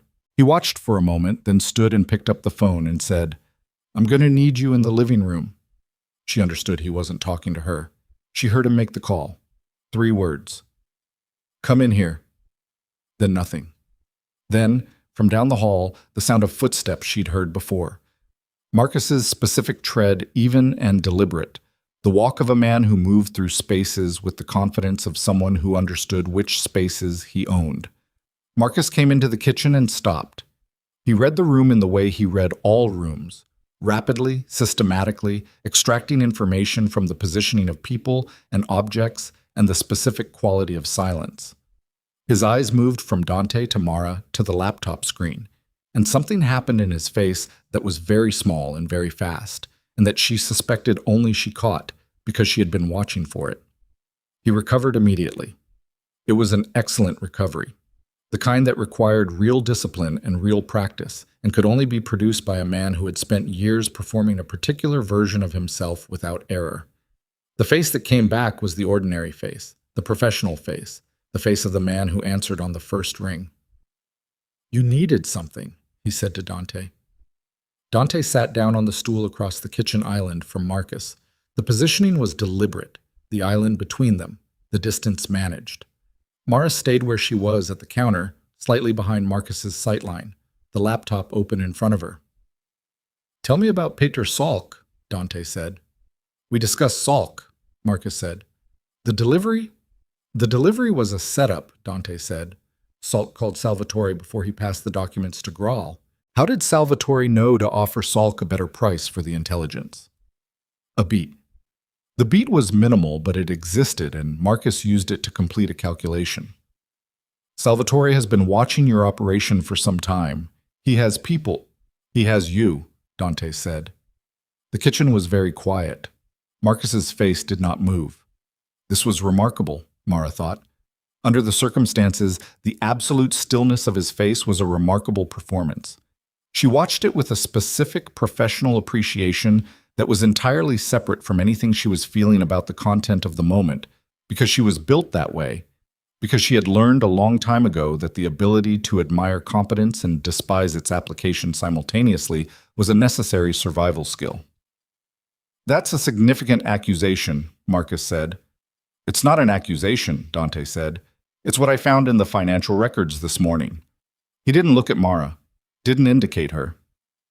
11 years, Marcus. I've been looking at 11 years. The stillness held for another second. Then Marcus moved. A single, economical movement, his right hand going toward his jacket, and Mara saw it, and she said, "Don't," with a sharpness that made Marcus stop. Not because her voice carried authority he recognized, but because the sound of it was the specific sound of someone who has already accounted for the move being made and has already accounted for what comes after it. He stopped, looked at her for the first time since he'd come into the kitchen. Really looked at her. Not the administrative assessment he'd been applying to her since he arrived at the penthouse, but something different, something that was recalibrating at speed. "You found it," he said, to her. "Yes," she said. "How long have you been building the file?" "Long enough." She kept her voice even. "The routing code and the origination history. Once I found the shell company origin, the rest wasn't difficult. You were careful, but you weren't invisible. You assumed no one was looking far enough back." A pause. "You assumed correctly, for a long time." Something moved through Marcus's face. Not remorse. She didn't think he had the architecture for remorse in this specific context because what he'd done had been systematic and professional and built over too many years to be the kind of thing that arrives with regret in a kitchen at 11 in the morning. But something else. Something that was closer to the acknowledgement of a craftsman who has encountered a piece of work he respects even while he's assessing how much damage it's done to him. "What do you want?" he said to Dante. "I want to understand what he knows," Dante said. "Salvatore, what you've given him, all of it. You have the financial records. The financial records tell me money moved. They don't tell me what moved with it." Dante's voice was the flattest she'd heard it. The quality of flat that wasn't the absence of emotion, but was its extreme compression. The voice of a man holding something at a pressure that would not be sustainable indefinitely. "I want to know what he knows about my meeting tonight. I want to know what arrangement you've made around it. And I want to know who else." "Who else?" Marcus repeated. "In my organization, who else is his?" The pause this time was longer. Marcus turned his head slightly, not looking at the door, not calculating an exit, something more internal than that. Making a decision about what the current situation required from him, running the numbers on what telling the truth cost versus what it gained in a room where the documentation already existed, and the man across the island had known him for 20 years and was looking at him with the particular expression of someone who is no longer deciding whether to be angry and has moved on to deciding what to do with the fact that he is. "No one else," Marcus said. "It was only me." "I don't believe you." "I know." A beat. "But it's true. I kept it contained, deliberately. The fewer people know a thing, the more valuable the thing is." Dante looked at him for a long moment. Mara watched both of them. The specific quality of what moved between two men who had occupied the same operational world for 2 decades and were now sitting on opposite sides of something that could not be uncrossed. There was history in the room. Real history. The kind that doesn't reduce to documentation or financial records, the kind that lives in the body and in the particular way a man's voice changes when he's talking to someone who knew him when he was someone different. "The meeting tonight," Dante said. "You can't go." "Tell me what he's planned." Another pause. Then Marcus said, "The Caldwell building has a sub-level, parking structure accessible from the north entrance off Crane Street. Salvatore's people will have the primary floor covered from the moment you enter. The conversation is a formality. He's already decided. He decided before he made the call. You walk in, you don't walk out. The warehouse district distraction was to make sure your response time was 0. He delivered this information in the same tone he used to deliver security briefings, measured, sequential, professional.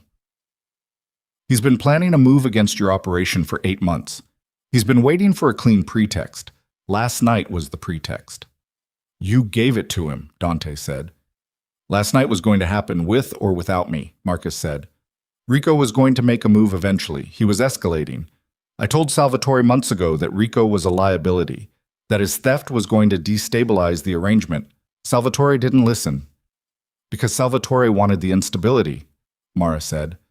Both men looked at her. She kept her voice neutral and continued. He wanted Rico to push. He wanted a pretext. The theft was a problem he could manage. It was also a useful lever, something to hold over Rico and make him more aggressive. If Rico pushed your operation hard enough to justify a response, Salvatore could move against Dante under the cover of retaliation. She paused. You didn't tell Salvatore that Rico was a liability. You told him about my documentation, and he used that to accelerate the timeline before the documentation could be deployed. Marcus was quiet. When did you tell him? She said. A long pause. 4 days ago. 4 days ago. One day after Rico made the panic transfer, which meant Marcus had seen the transfer, had been monitoring the financial movements closely enough to see Rico's panic, and had immediately understood what it signaled, and had immediately gone to Salvatore with the information about Mara's file before the situation had a chance to resolve itself in a direction Salvatore didn't control. You were protecting the arrangement, Dante said. His voice was very quiet now. You've spent 11 years protecting it. When you saw something that threatened it, you moved to protect it. Yes, Marcus said, simply, without decoration. You were protecting Salvatore's operation, using mine. I was protecting the balance. A beat, and something shifted in Marcus's voice. The first shift since he'd come into the kitchen, the first crack in the professional surface. Not emotion exactly, but the strain of containing what was underneath it. Do you know what this city looks like when that balance breaks? Do you remember what it looked like before your father built the arrangement with the eastern side? Before there were rules? Before there was a structure that kept the violence at a level that the city could absorb without consuming itself? He stopped, controlled it. I have watched this operation since before you ran it. I watched your father. I watched what happens when men like you and men like Salvatore stop managing the tension and let it become a war. I kept the balance. By selling me, Dante said, by managing the information gradient between two powers that would otherwise be ungovernable. The professional voice was back, fully assembled. What I gave Salvatore was never operational, never your people's names, never anything that would have gotten anyone killed. He's planning to kill me tonight, Dante said. Marcus stopped. With information you gave him 4 days ago, Dante said, about a woman who had documentation that threatened his position. You gave him the target. You gave him the timeline. You gave him... He stopped. The compression in his voice was reaching a threshold, and he was managing it, and the management was visible. My father trusted you. The sentence arrived in the room with a weight that neither of the other two occupants of the kitchen tried to address. It sat there between them in the way that certain sentences do, too large and too specific and too late for anything useful to be said in response. Marcus looked at Dante. Yes, he said. He did. The silence stretched. Then Dante stood up from the stool. He walked around the island and past Marcus and out of the kitchen, and his footsteps went down the hall and through the living room, and she heard the sound of the door to his office closing with a controlled, deliberate click that was somehow more final than a slam would have been. Mara sat at the counter and looked at Marcus. He looked back at her. The kitchen felt emptied of something. What are you going to do? He said. What needs to be done? She said. He's going to want... I know what he's going to want, she said. And I'm going to tell him that what he wants and what the situation can sustain are different things. And then I'm going to build what the situation can sustain, and he's going to use it because that's what the next 12 hours require. She paused. The question is what you're going to do. Marcus looked at the counter, at the laptop, at the open files that constituted the architecture of his undoing. He was a man in his late 50s with a face built for concealment and a mind built for operational complexity, and he was sitting in the kitchen of a man he had known for 20 years who had just walked out of the room in a way that meant something irreversible had been concluded. There's something you don't have in those files, he said. She looked at him. There's a third account, he said. Not in the Cavaro structure, not in yours. A separate channel, personal, clean, operated independently. Salvatore doesn't know about it. A pause. I built it 11 years ago as an exit, in case the arrangement ever became what it became today. Mara was very still. What's in it? Documentation. He said it with the particular flat quality of a man who has been holding something for a very long time and has just decided to set it down. Everything I gave Salvatore, every transfer, every communication, every arrangement. 11 years of evidence of his operation. Evidence that doesn't exist anywhere else because Salvatore is very careful about documentation. Evidence that would be considerably more interesting to the appropriate federal authorities than anything your financial records contain. He met her eyes. Evidence that could end Salvatore Cavaro's operation entirely, without a meeting at the Caldwell building, without a street war, without anyone going to a building tonight to not come back. The kitchen was very quiet. "Why?" she said. "Why are you telling me this?" "Because I told you the truth about the arrangement, which means I'm no longer the most useful version of myself to Salvatore, which means the next call he gets from Marcus Kane is a liability, not an asset." He looked at the counter. "And because whatever I did for 11 years, Dante Vale is not a man I want dead at the bottom of a parking structure." Mara looked at him for a long time, running the calculation, checking it again. "Where is it?" she said. He told her. She picked up her phone and called Dante. He answered on the second ring, which meant he'd been holding the phone, which meant he'd been waiting for exactly this. Because he understood, she realized, that the conversation in the kitchen wasn't finished, that she wouldn't let it be finished, that she would pull on whatever thread was still loose until the situation had given up everything it had. "Come back," she said. "There's something else." He came back. He came through the kitchen door and stopped when he saw Marcus still standing at the island, and the look that moved between the two men was something she would carry with her afterward, the specific quality of two people looking at each other across a distance that used to be occupied by something that no longer existed, measuring the space where it had been. She told Dante about the third account. She watched him process it, watched the structure he was building shift, the reorientation of the entire operational architecture, the new calculation that now had different inputs and therefore pointed toward different outputs. Watched his face do the thing it did when it arrived at a conclusion that the rest of him needed a moment to catch up with. He looked at Marcus. "You've been keeping this for 11 years, he said. "Yes." "In case of exactly this." "Yes." "And you're offering it now." "I'm offering it now." Dante was quiet for a long moment. Then he said, "If the documentation is what you say it is, it changes tonight entirely." "It changes everything," Mara said. "The meeting at the Caldwell building becomes unnecessary. Salvatore's operational accounts." She looked at Marcus. "How current is the documentation?" "Current as of last week." She turned to Dante. "If we hand this to the Federal Financial Crimes Unit with the right framing, Salvatore's accounts are frozen within 24 hours. Frozen accounts mean his people don't get paid. People who don't get paid make decisions about their loyalties. His operation doesn't survive a week without operational funding. His captains will scatter, his arrangements will dissolve, and he becomes a man with a lot of enemies and no infrastructure to manage them with." She paused. "It doesn't require you to walk into the Caldwell building tonight. It doesn't require a war. It requires one phone call to the right person with the right documentation attached." Dante looked at her. "You have someone." "I have someone," she said. He looked at Marcus, then back at Mara, then at the counter between them, the marble surface, the laptop, the coffee cups, the ordinary physical geography of a kitchen that had contained an extraordinary amount of this particular morning. "Make the call," he said. She picked up her phone. Her hand, the uninjured one, was steady. Outside, the city continued its business, entirely ignorant of what was being assembled 40 floors above it, of what 14 months of careful work and 11 years of a man's guilt and one phone call at 3 in the morning were about to accomplish. She dialed. The line rang twice. Then a voice answered, careful, professional, operating behind the institutional distance of a federal office.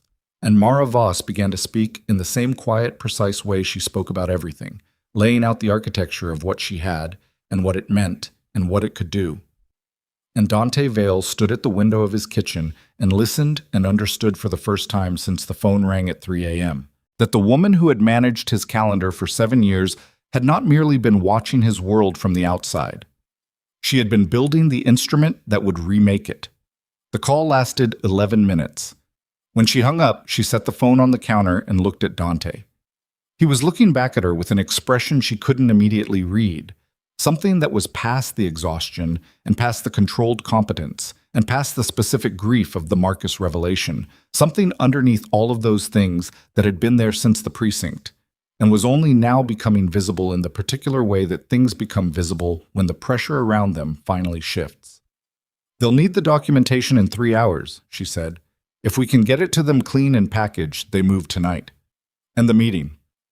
"You don't go to the meeting." "Salvatore will know immediately that something changed." "Yes." She held his gaze. "He'll know it by morning when his accounts are frozen. Until then, he'll be waiting for you to walk into the Caldwell building, and the wait will be the last ordinary thing he does as the man he currently is." Dante turned back to the window. The city. The grid of streets 40 floors below. The particular flat light of a November afternoon that made everything look temporary. 3 hours, he said. 3 hours, she said, and then it's over. He was quiet for a moment. Then, without turning around, he said, "And Marcus." The kitchen waited. Marcus stood at the island with the still, careful quality of a man who has made his offer and is now in the particular position of having no further moves of his own. No more accounts to leverage, no more exits to offer, nothing left but the specific weight of what he'd done and the question of what happened to him now that it was accounted for. Dante turned around. He looked at Marcus with that expression, the one that was past anger and past grief, and was something colder and more structural and would outlast both of those things by a considerable margin. "Get out of my building," he said. Marcus nodded. A single, small movement. The nod of a man who has received a verdict he doesn't contest. He picked up his phone from the counter, slowly, with the careful movements of someone who understands that in this specific moment, every gesture is being observed and assessed. He walked to the kitchen doorway. Stopped. "The third account access code," he said. "You'll need it to unlock the full documentation." He recited it. 14 characters, delivered without hesitation, the way a man delivers information he has carried for a very long time and is finally laying down. Then he walked out of the kitchen and down the hall, and she heard the elevator engage, and then there was silence. Dante stood at the window. She sat at the counter. The city spread below them in the flat November light, and somewhere in it, Salvatore Cavaro was making arrangements for a meeting at 7 o'clock that was never going to happen, and somewhere in it, a federal office was opening a secure channel for an incoming package that would change the eastern side of the city's shadow architecture completely and permanently, and somewhere in it, Peter Salk was spending the money he'd been paid for a betrayal that had already been rendered obsolete. She opened the laptop and began packaging the documentation. She had 3 hours. She had cracked ribs and a fractured hand and had not slept in 30 hours, and had lost the primary delivery mechanism for the plan she'd spent 14 months building, and had found a traitor in the organization she'd been quietly protecting, and had watched the most trusted person in Dante Vale's life walk out of his kitchen without the possibility of return. She had 3 hours, and she had the work in front of her, and she began. Dante did not move from the window for a long time. She worked around his stillness the way she had always worked around the particular weather of his moods, not ignoring it, not addressing it, simply allowing it its space while the necessary things were accomplished. But at some point in the second hour, when the documentation package was 60% assembled and the federal contact had called back twice, with verification questions she'd answered precisely, she became aware that he had moved from the window and was standing beside her at the counter and was reading what she'd built.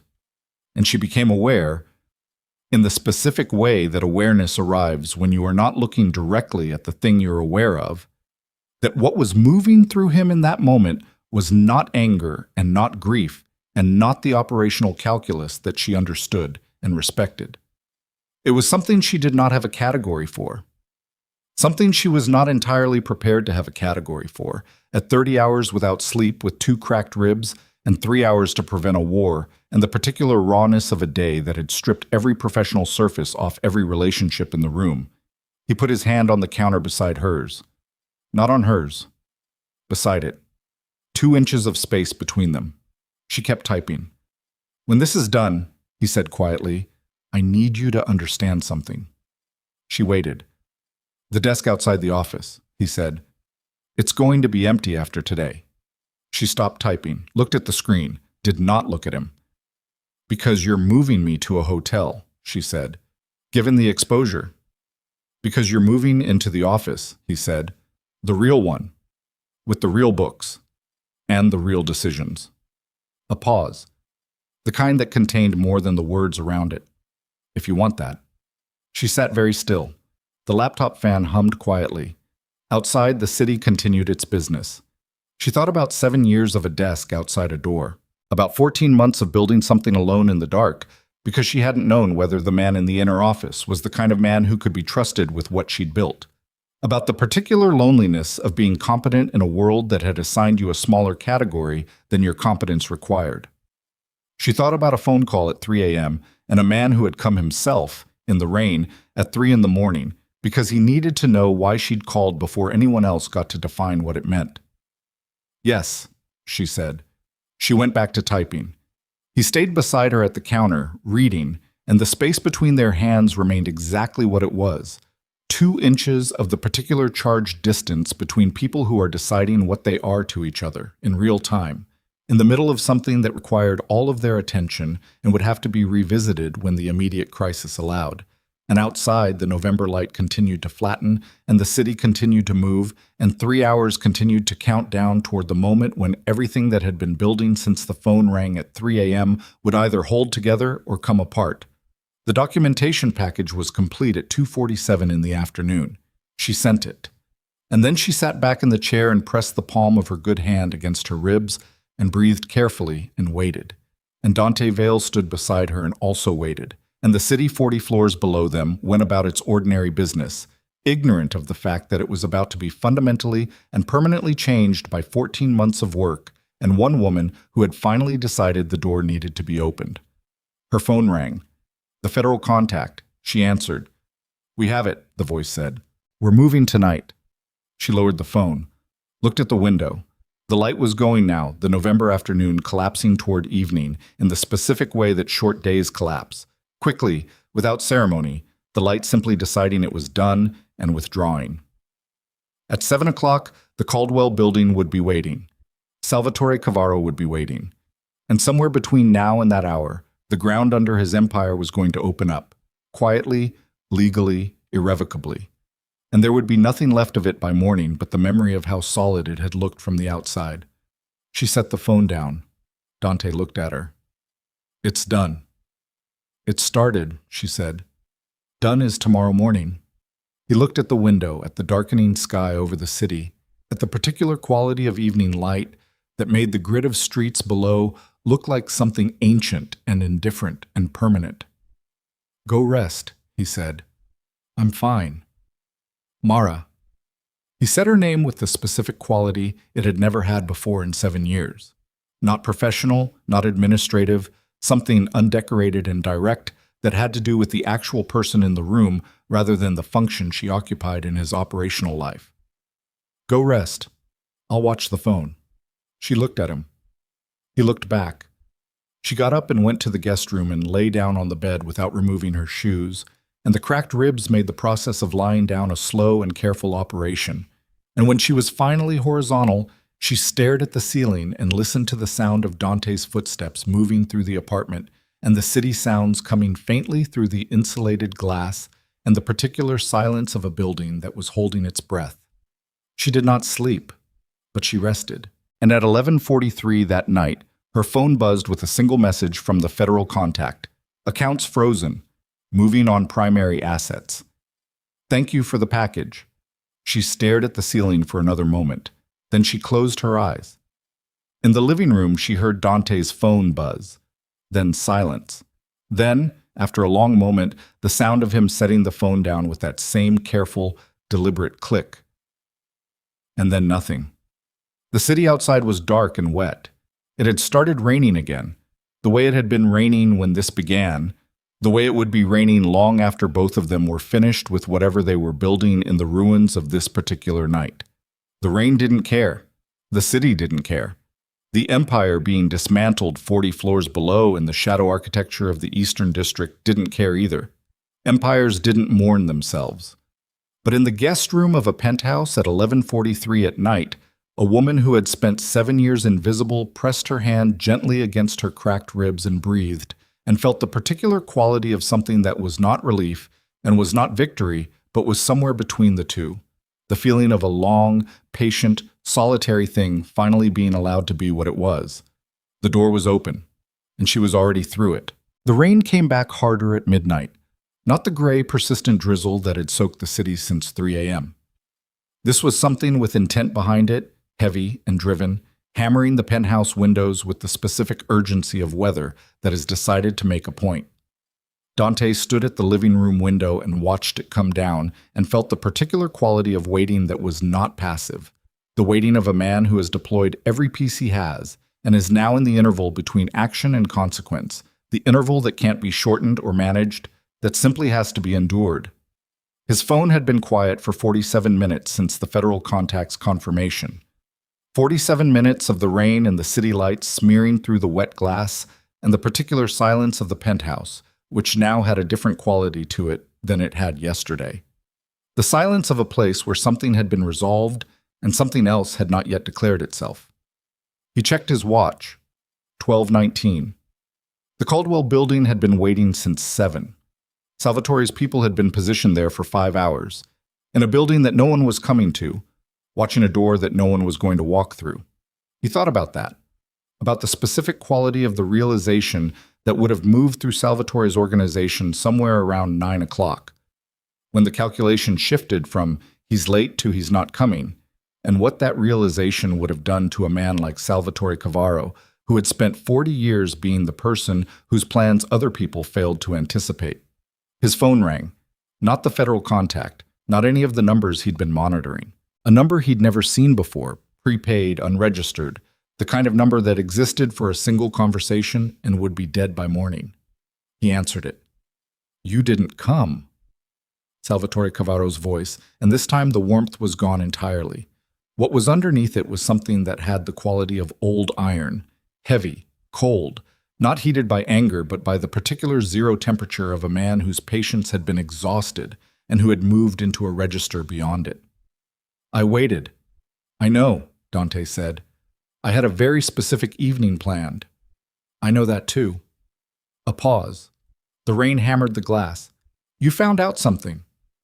"I found out several things." "Marcus." It wasn't a question, a flat statement, the kind that arrives when a man has already run the calculation backward and identified the single variable that explains the outcome. "He came to you." Dante said nothing. "He's been looking for an exit for 2 years, Salvatore said. "I knew it. I kept him because the arrangement was productive. And because... You want to know something about Marcus Kane, Mr. Vale? He is a man who is very good at what he does and very bad at knowing when it's finished. He held on to his documentation for 11 years because he needed it to mean something. Men who do what he did need to believe they built a door they can walk through when they choose." A pause. "I always knew the door would open away from me." "And yet you trusted him with my operation." "I trusted him with specific information, carefully managed. I didn't trust him with my own." Another pause, briefer. "Your woman found the third account." "My woman found everything," Dante said. The silence this time had a different quality. Something moved through it that Dante couldn't immediately name. Not quite respect, something adjacent to it. The specific acknowledgement that a man with Salvatore's experience gives to a move he didn't see coming and can now appreciate the architecture of, even while its consequences are landing on him. "She's been building that for a long time," Salvatore said. "Yes. And you didn't know?" "No." That's honest. A sound that might have been a breath or might have been something darker. "Dante, the federal situation. You understand this doesn't end tonight. I know what it means. My accounts are frozen. My operational structure is under review. My captains are making phone calls to their lawyers right now, which is what men do when they're deciding which direction to run." A pause. "But I am not without resources that aren't in those accounts. I am not without people whose loyalty is not contingent on a paycheck. And I am not," the voice dropped a register, "without a very specific motivation to make the next 24 hours very difficult for the person who put me in this position." Dante's grip on the phone tightened slightly. "Is that a threat?" "It's an inventory," Salvatore said. I'm telling you what I have, because I think you should know what's coming. The iron quality again, but this time underneath it there was something Dante recognized. The voice of a man who is not performing his danger but simply describing it, which was always, in his experience, the more dangerous version. I have 4 men who aren't in any database your federal friends touched tonight. 4 men who have been with me since before money was a variable in their loyalty. 4 men who know the penthouse building, the private elevator, the garage access. Who know, a pause, the layout of the floor you're currently standing on. Dante went completely still. Consider this professional courtesy, Salvatore said. You outmaneuvered me tonight. That deserves acknowledgement. But the morning is still mine to shape, and I have a very specific shape in mind for it. The line went dead. Dante lowered the phone. The rain hit the windows with renewed force. The city lights smeared and bled in the water on the glass, and the penthouse was very quiet and very still, and Dante Vale, who had been standing at the window waiting for the interval to end, understood that it had ended. He moved. He went to the guest room first. Knocked twice, sharply. The door opened before the second knock finished. She hadn't been sleeping. He'd known she hadn't been sleeping. And the fact that she opened the door at the first sound told him her body had been in the particular state of readiness that kept her available even in rest. Get up, he said. Now, we need to move. She was already moving.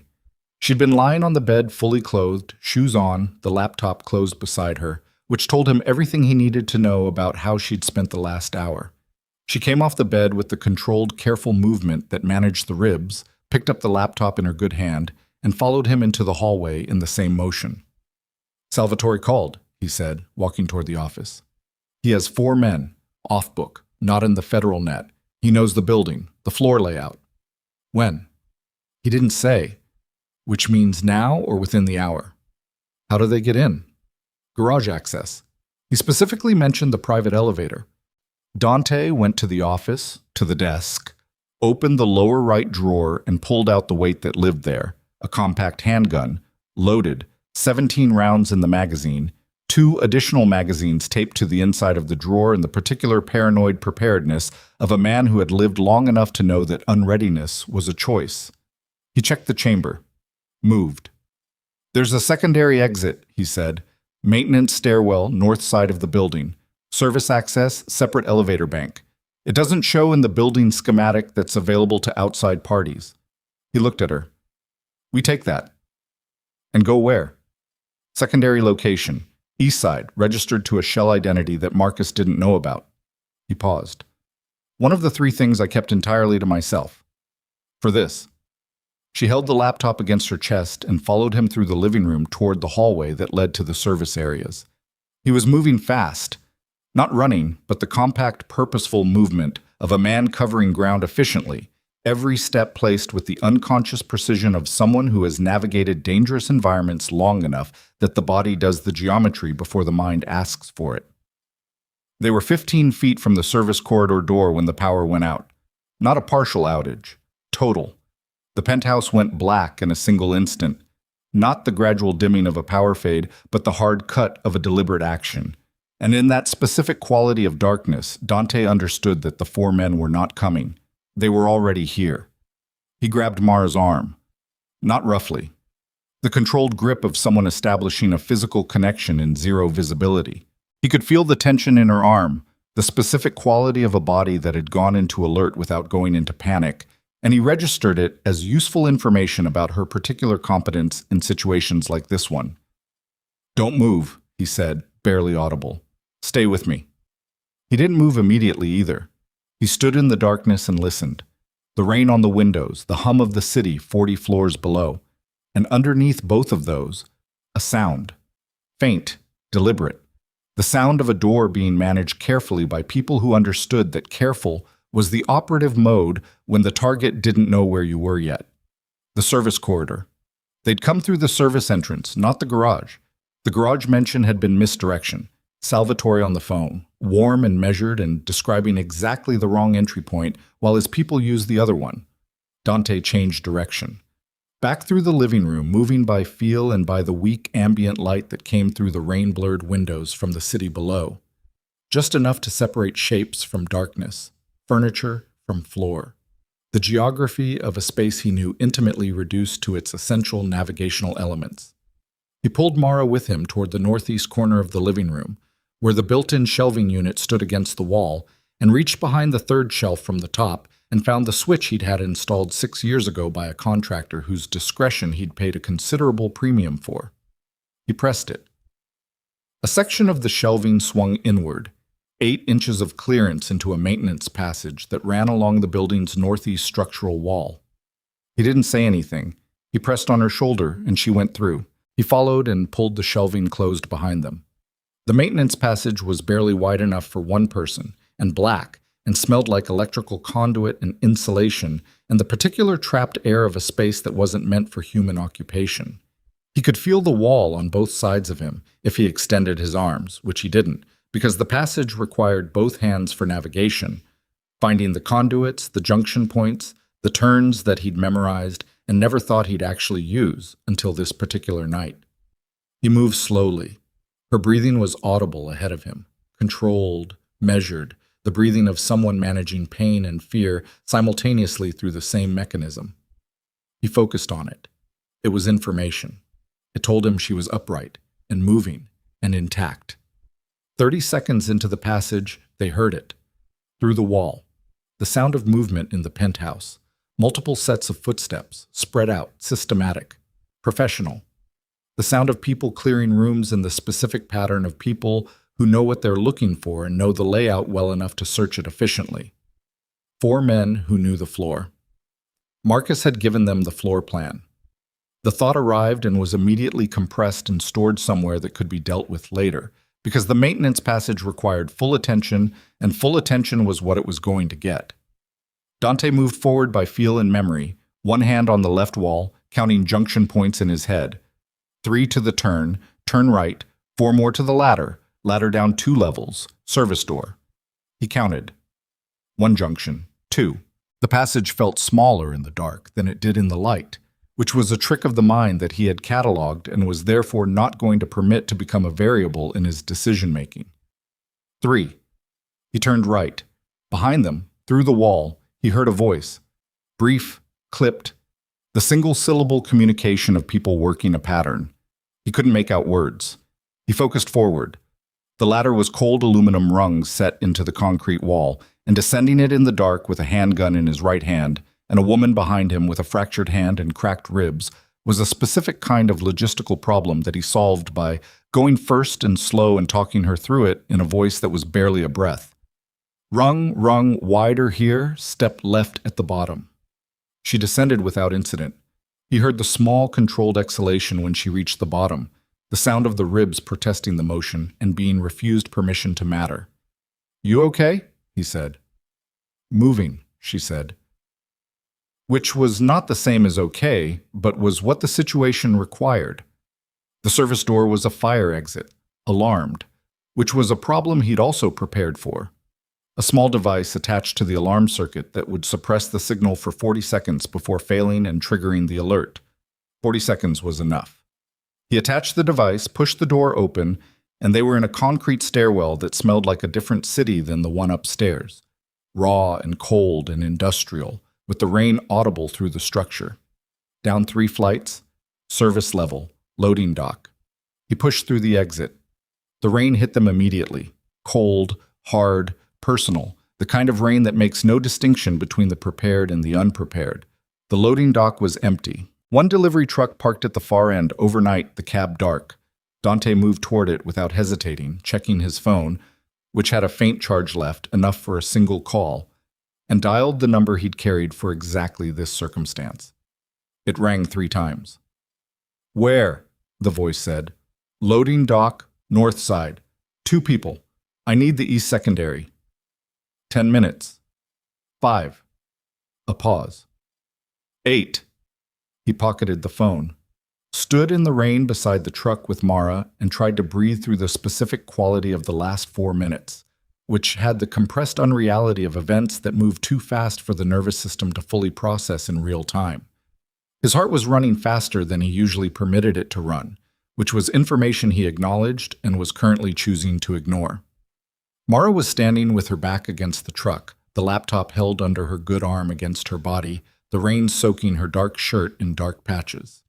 The bruise on her cheek looked black in the limited light from the dock's single working overhead fixture. Her jaw was set in the way that jaws set when the body is being managed through something it doesn't want to be managed through. He'd already briefed them on the floor, she said. Yes. Before tonight. Before the federal call. Before any of this. She looked at the dock entrance at the rain beyond it, which means the contingency wasn't tonight. The contingency was always tonight. The meeting was to establish whether you knew, and if you knew, the alternative was already in position. Salvatore doesn't leave loose ends. No. A pause. Are you hurt? The question surprised him. He took a brief inventory. No. Your hand. He looked at his right hand. In the descent down the ladder, the wall had caught it at some point. A scrape across the knuckles, blood mixed with the rain, not significant. It's nothing.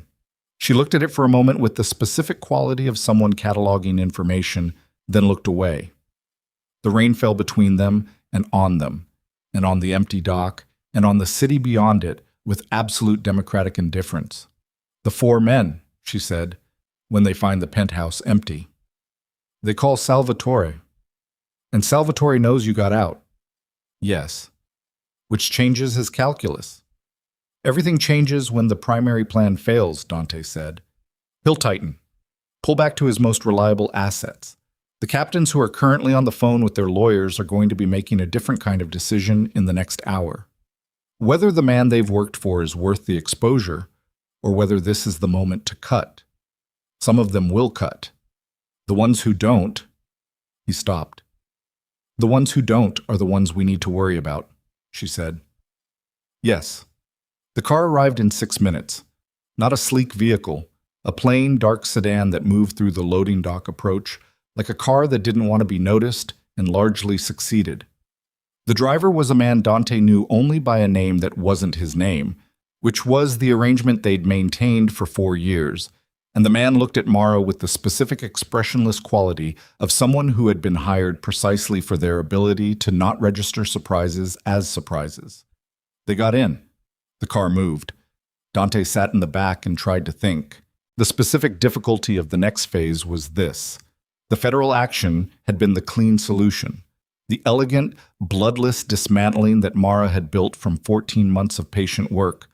The solution that ended the Cavaro problem without a street war, without exposure, without the kind of visible violence that attracted the kinds of attention that complicated operations for years after. The federal action was proceeding.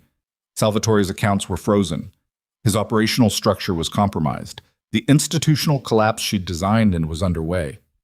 But institutional collapse took time, and Salvatore Cavaro had 4 men who weren't in any database, and a very specific motivation, and the morning was, as he'd said, still his to shape.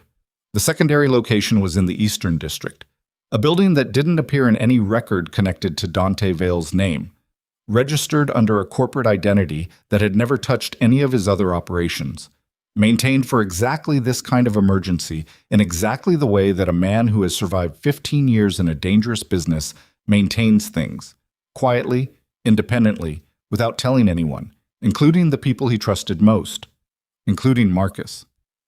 The car stopped on a street that looked exactly like all the other streets in the Eastern District at 1 a.m, wet, empty, the particular anonymous quality of urban infrastructure at hours when only the necessary are awake. A building, 6 floors, nothing remarkable about its face.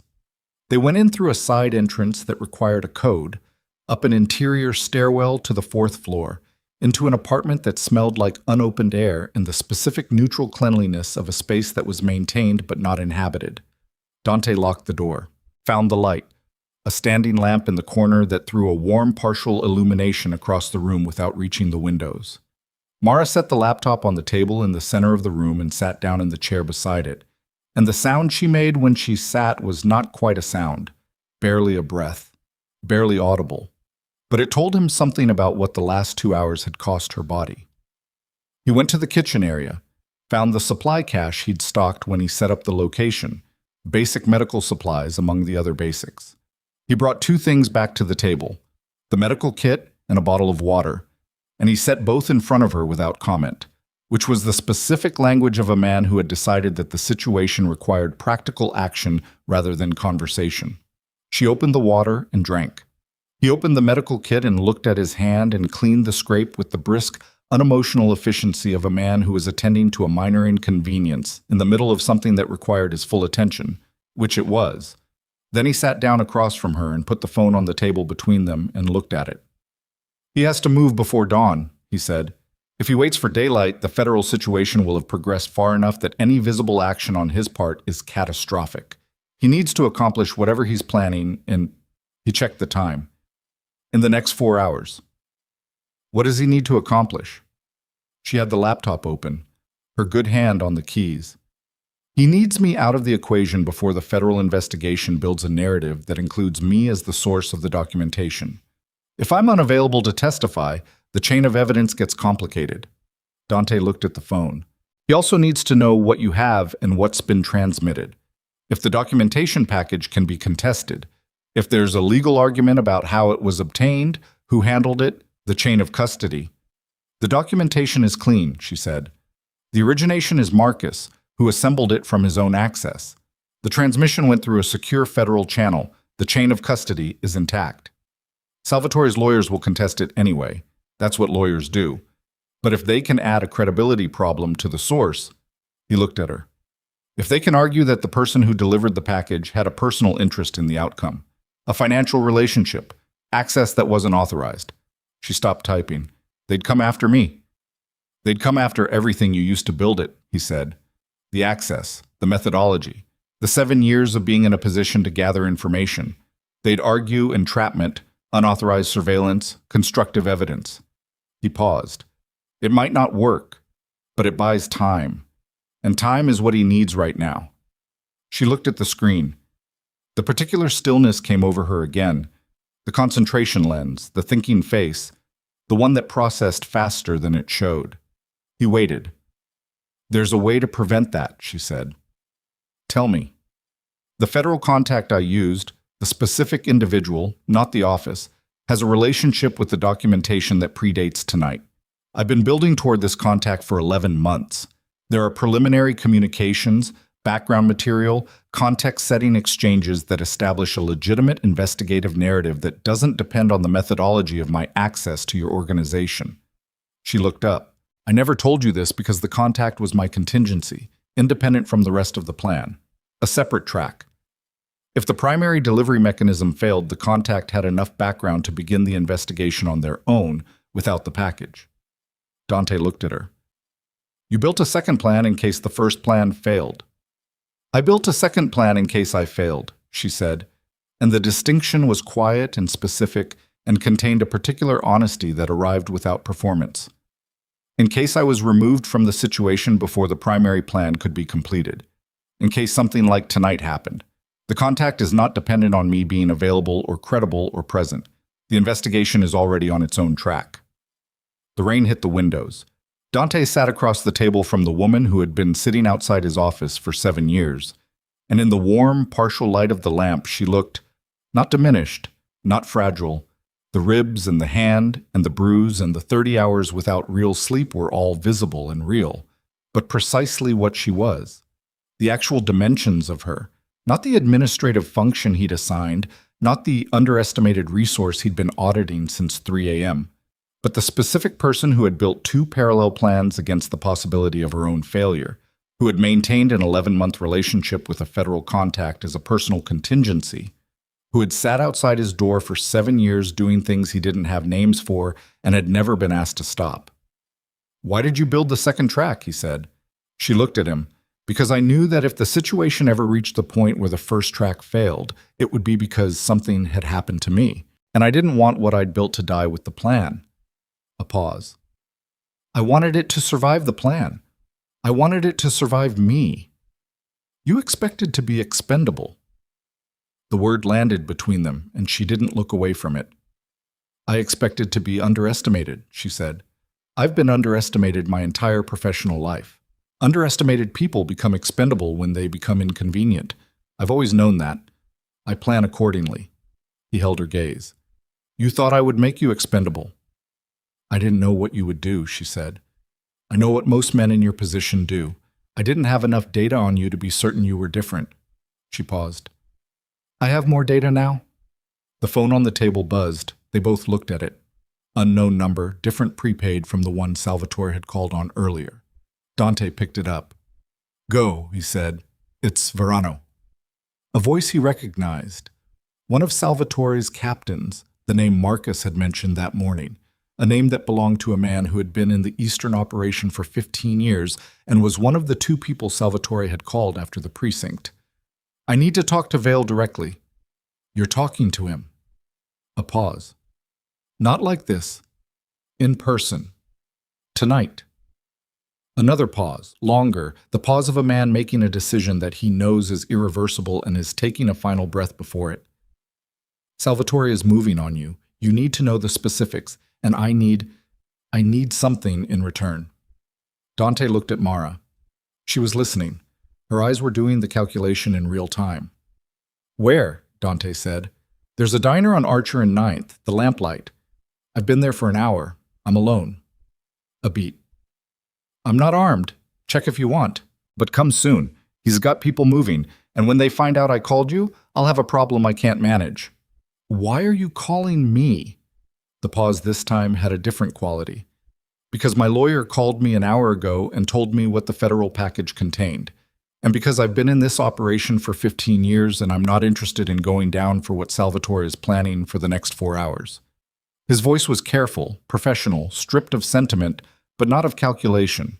The voice of a man who has done the arithmetic and found that the column that used to add up for him has just changed. I'm not a loyalist. I'm a professional. Tonight the professional calculation changed, so here I am. Dante hung up, looked at Mara. He's real, she said immediately. You don't know that. He called from a personal number, not a prepaid. A personal number means he's not worried about being traced because he wants to be findable. He wants to establish that he called you. He's building his own record. She paused. He's already in conversations with his own legal representation, and he's creating a timeline that shows cooperation. He's not a trap. He's a man protecting himself. Or he's very good at looking like one. Yes? She met his eyes. But the alternative is staying in this room for the next 4 hours while Salvatore's people move, and we don't know the specifics of what they're moving toward. Verano has the specifics. That's worth the risk. Dante stood up, picked up the gun from the table where he'd set it, checked it. You're staying here. No. Mara, no. Her voice was the same level, the same precise quality, the same complete absence of anything that resembled a request. You walk into a diner in the Eastern District at 1 in the morning with a man who used to work for Salvatore Cavaro, and you walk in alone. And the only person who knows where you are is a driver you trust because you have to trust someone. That's not a situation I'm comfortable with. She picked up the laptop. I go. He looked at her. The bruise, the wrapped hand, the careful management of the ribs that had been ongoing since the precinct and would be ongoing for another 10 days regardless of what happened in between. He looked at all of it and felt something move through him that was not exactly anger and not exactly something else. The specific frustration of a man who understands that the argument he's making is the correct one and that the person he's making it to is not going to be moved by correctness. You're in no condition. I'm in the condition I'm in, she said. It's sufficient. She stood up from the chair, and the way she stood, the controlled, careful, managed way that had been the way of her since the precinct, told him more than the words.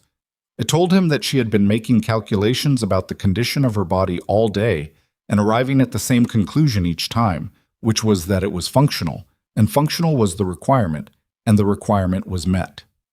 He looked at her for another moment. Then he said, "Stay behind me. Don't speak first. And if I say we're leaving, we leave immediately." "Agreed," she said. They went. The Lamplight Diner was the kind of place that existed in every eastern district of every city. Formica tables, fluorescent strips, the smell of coffee that had been burning since the afternoon shift, and would keep burning until the morning one. At 1:30 in the morning, it had 2 other occupied tables, a cab driver eating eggs alone, a woman in nursing scrubs staring at her phone, and at the back booth, facing the door, A man in his mid-50s with a compact build and a face that carried the specific geography of someone who had spent decades in rooms where the lighting was either too bright or too dark. Verano watched them come in.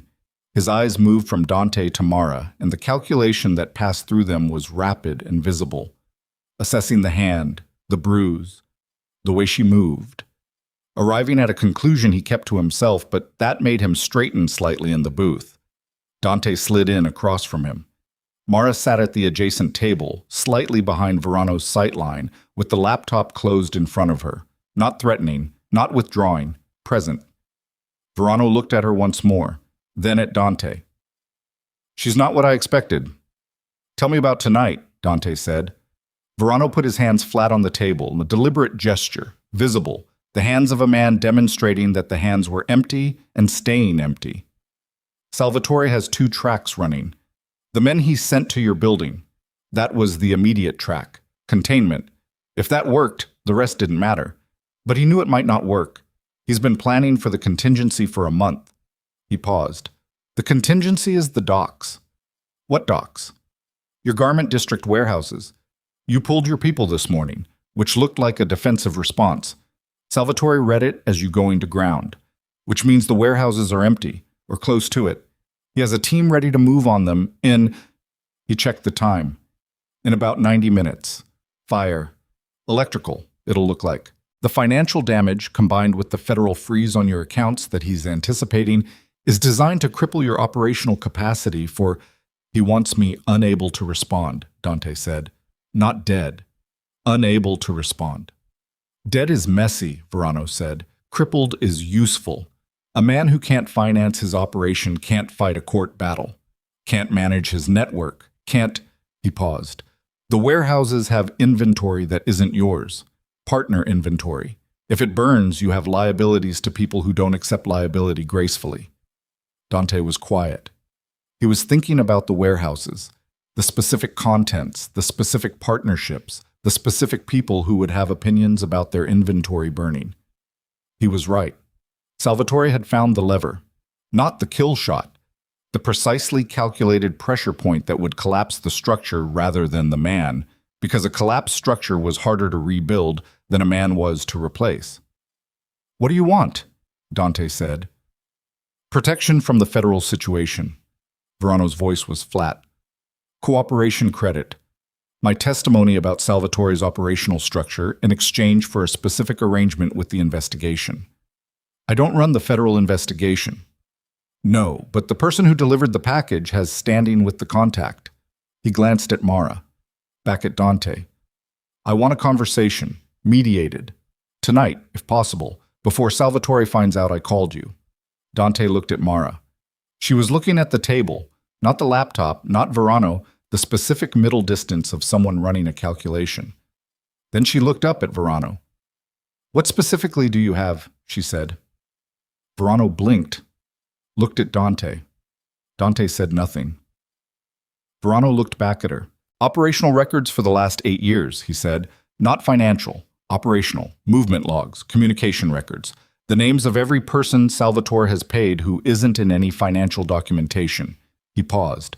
"The name of the deputy commissioner who took his call this morning, and the nature of the arrangement they've had for 6 years. The fluorescent light hummed. Outside, the rain hit the diner's front windows in sporadic bursts, driven by wind that had picked up in the last hour. The cab driver in the front booth asked for more coffee. The nurse stared at her phone. "The warehouses," Dante said. 90 minutes. "Less now," Verano said. "He's got a team already staged." Dante took out his phone, looked at the screen. The operational problem was this. He had no team of his own in position. His people had been pulled from the warehouse district that morning, and in the 10 hours since, the landscape had changed so completely that the normal channels for rapid redeployment were complicated. Marcus was gone. The secondary contacts he'd normally use were people whose reliability he could no longer assume with the confidence he needed for a 90-minute window. He looked at Mara. She was already typing. "I have 2 people," she said, without looking up. "Not yours, not Cavaro's, mine. I've maintained a very small, independent network. 2 people who can be at the warehouse district in 40 minutes. She kept typing. They're not soldiers, they're not armed, but they can be present and visible, and that changes Salvatore's risk calculation for the fire significantly. A witnessed fire is categorically different from an unwitnessed one. He stared at her. Your independent network? Yes. How many people? Right now, 2. She looked up briefly. I told you, I built what I needed.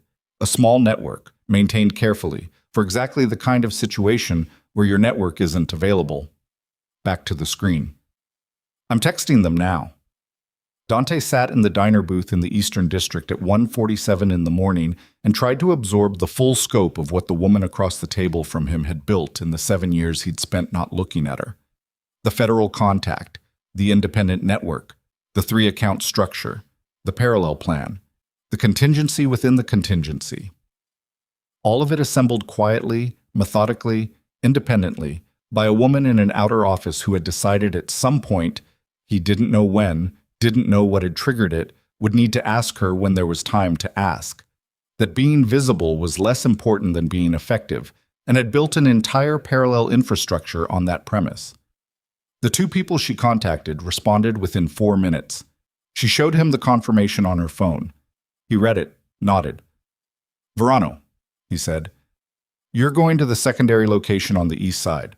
I'll have someone take you there. You'll wait. If the federal contact agrees to the conversation, it happens tonight. He looked at the man. If you've misrepresented anything, I know what happens, Verano said. Make sure. He looked at Mara. We need to move to the warehouses. I know. Your people can't. I know what my people can do, she said. But Salvatore's team is planning a fire, not a firefight. They need the area empty. My people being there doesn't need to stop them. It needs to make the risk calculation change. She closed the laptop. And you need to be there. I need to be there, he repeated. Dante Val, present and visible at his own warehouse district. The night his accounts were supposed to be frozen. The night he was supposed to walk into a building and not come out. That's a different story than the one Salvatore is trying to tell. She met his eyes. Show up, be seen, let his team see you and have to make a decision under a timeline they can't control. A pause. They'll call it off. Or they won't, and then we know who's running the team, and we call the federal contact with a specific crime in progress. It was not, Dante thought, the plan of a woman who had spent 7 years managing a calendar. It was the plan of someone who understood that presence was a kind of leverage, that showing up in the right place at the right moment was sometimes more powerful than anything that could be assembled in advance. He stood up, put money on the table he hadn't used, and went to the door and held it open for her, and she went through with the laptop under her arm and the careful managed walk that the ribs required and the particular set of her jaw that meant she had taken the current state of her body under advisement and had decided it was a variable she could work with, not around. The rain hit them again, cold, hard, relentless. The Eastern District streets were empty and shining, the water on the pavement reflecting the orange of the streetlights in long, wavering lines that made the ground look like it was lit from underneath. The car was at the curb. The driver had Verano's transport arranged in 2 phone calls. They were moving by 2:15. The warehouse district was 12 minutes south. As they drove, the rain eased slightly, not stopping, but pulling back from its midnight intensity into something steadier and quieter. The city around them shifted. Less residential, more industrial. The buildings getting larger and more utilitarian, the streets wider and emptier. Dante sat in the back with the gun in his hand and his eyes on the dark blocks sliding past, and felt the particular quality of approaching something that could not be undone. The specific gravity of the last mile before a thing that would either work or wouldn't, that would either hold together or come apart, that required him to be exactly what he was, rather than any version of himself he might prefer to perform. He looked at Mara. She was looking forward, out the windshield, at the wet streets ahead. Her profile in the orange streetlight, the bruise, the jaw, the particular stillness of her concentration. 43 hours ago, she had been the invisible woman outside his door. When Salvatore's team sees us, he said, they're going to call him. Yes. He's going to know immediately that Verano talked. Yes. which means Verano has a problem by morning, regardless of what the federal contact arranges. I know. She kept looking forward. I've already factored that in. It's his problem to manage. We gave him the secondary location and the contact. That's the arrangement. And Marcus? The name arrived in the car and sat there. She turned from the windshield and looked at him. Marcus made his choice 11 years ago, she said. Tonight he made a different one. What happens to him afterward is... She paused. That's a decision you need to make. Not me. He looked at her. What would you do? She was quiet for a moment. I would make a decision based on what he is now versus what he was, she said. Not what he did, what he is. Tonight he gave us the third account. Tonight he told you about the building layout because he chose to tell you, not because the situation forced it. Those are decisions. They don't erase 11 years, but they're data. She paused. What you do with data is always a choice. The car slowed. Dante looked up. The warehouse district, the blocks of dark buildings, the loading docks, the wide streets between the structures. Their headlights swept across the facade of the primary warehouse. His biggest, his most significant, the one that held the partner inventory Verano had described. And there, at the far end of the block, parked without headlights, two vehicles he didn't recognize. There, the driver said quietly. I see them, Dante said. He opened the door before the car fully stopped. The rain hit him, and he stood up into it, in the middle of the wet street, in front of his own warehouse, fully visible under the streetlight. No cover, no concealment, exactly present, and looked at the two dark vehicles at the end of the block. For 3 seconds, nothing moved. Then he saw it, a shape in the driver's seat of the closer vehicle, turning, a phone going to an ear, the call being made. Salvatore's phone, somewhere across the city, ringing at 2:23 in the morning. Dante stood in the rain and waited and felt the cold coming through his shirt and felt the particular quality of the ground under him. Wet pavement, the Eastern District, his warehouse, his name on everything that mattered here. And waited for the phone call to finish and the decision to be made. The vehicles sat at the end of the block for 63 seconds. Then both engines turned over, both pairs of headlights came on, and both vehicles moved, not toward him, not accelerating into the confrontation, away, turning at the far intersection and disappearing into the wet grid of the Eastern District streets. Gone. Mara was beside him. He hadn't heard her get out of the car, which told him she had managed the exit with the same quiet efficiency she managed everything. She was standing in the rain, looking at the empty end of the block where the vehicles had been, the laptop still under her arm, the rain soaking her hair and running down the bruised side of her face. It worked, she said. For tonight, he said. Tonight is what we had. He looked at her. In the orange streetlight and the rain, this close, she looked exactly like what she was.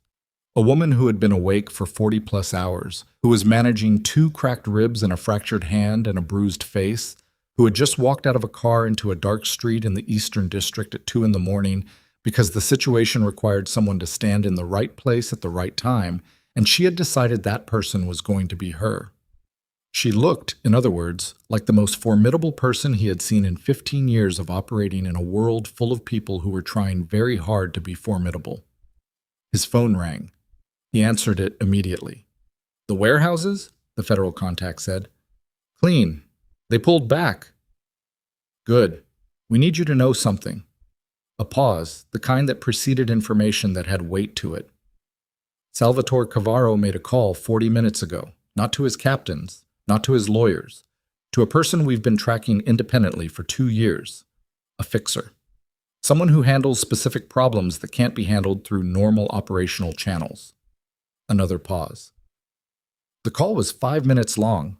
We couldn't intercept the content, but the fixer's last 2 engagements both ended with the kind of outcome that doesn't get reported to police. The rain fell between him and the phone and the dark buildings and the empty street. He hired someone, Dante said. We believe so. Yes. For me. We believe so. The timeline. The federal contact's voice was careful and precise, and contained the specific quality of information being delivered by someone who understood the responsibility of delivering it.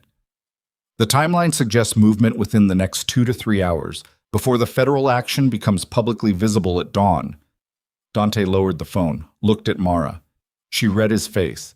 She had been reading his face since 3 a.m., and she was very good at it by now. "What?" she said. He told her.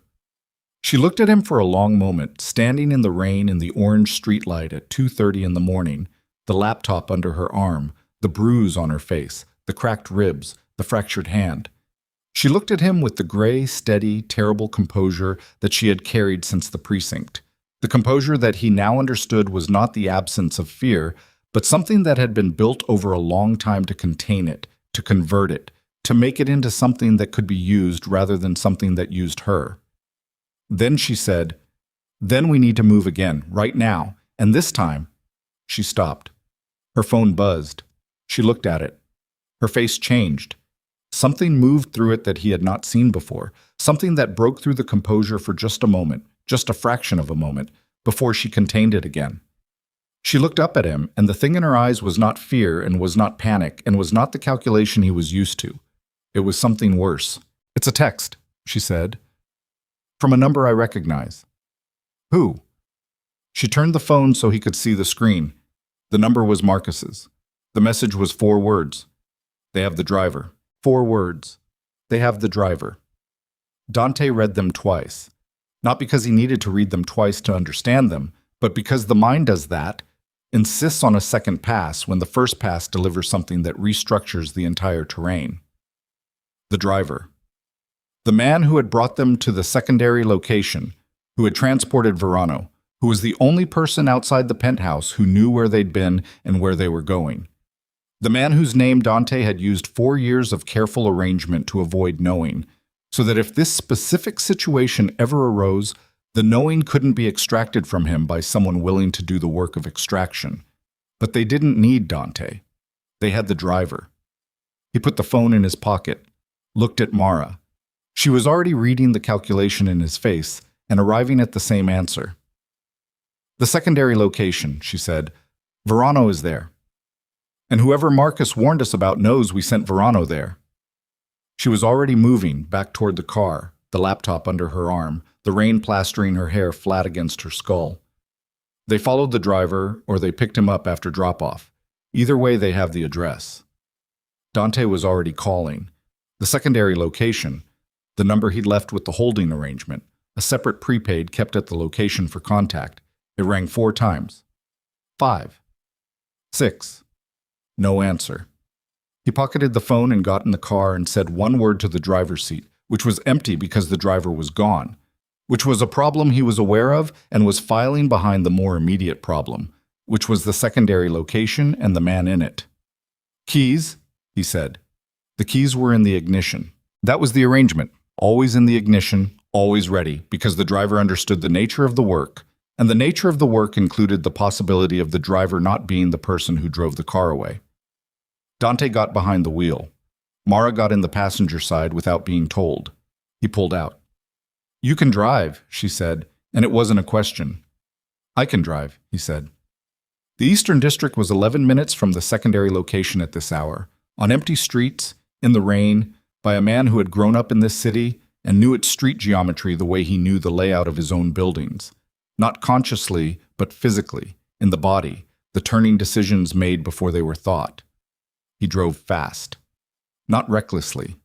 The specific speed of controlled urgency, the speed that covered ground without creating the kind of visible disruption that attracted attention. Mara was on her phone.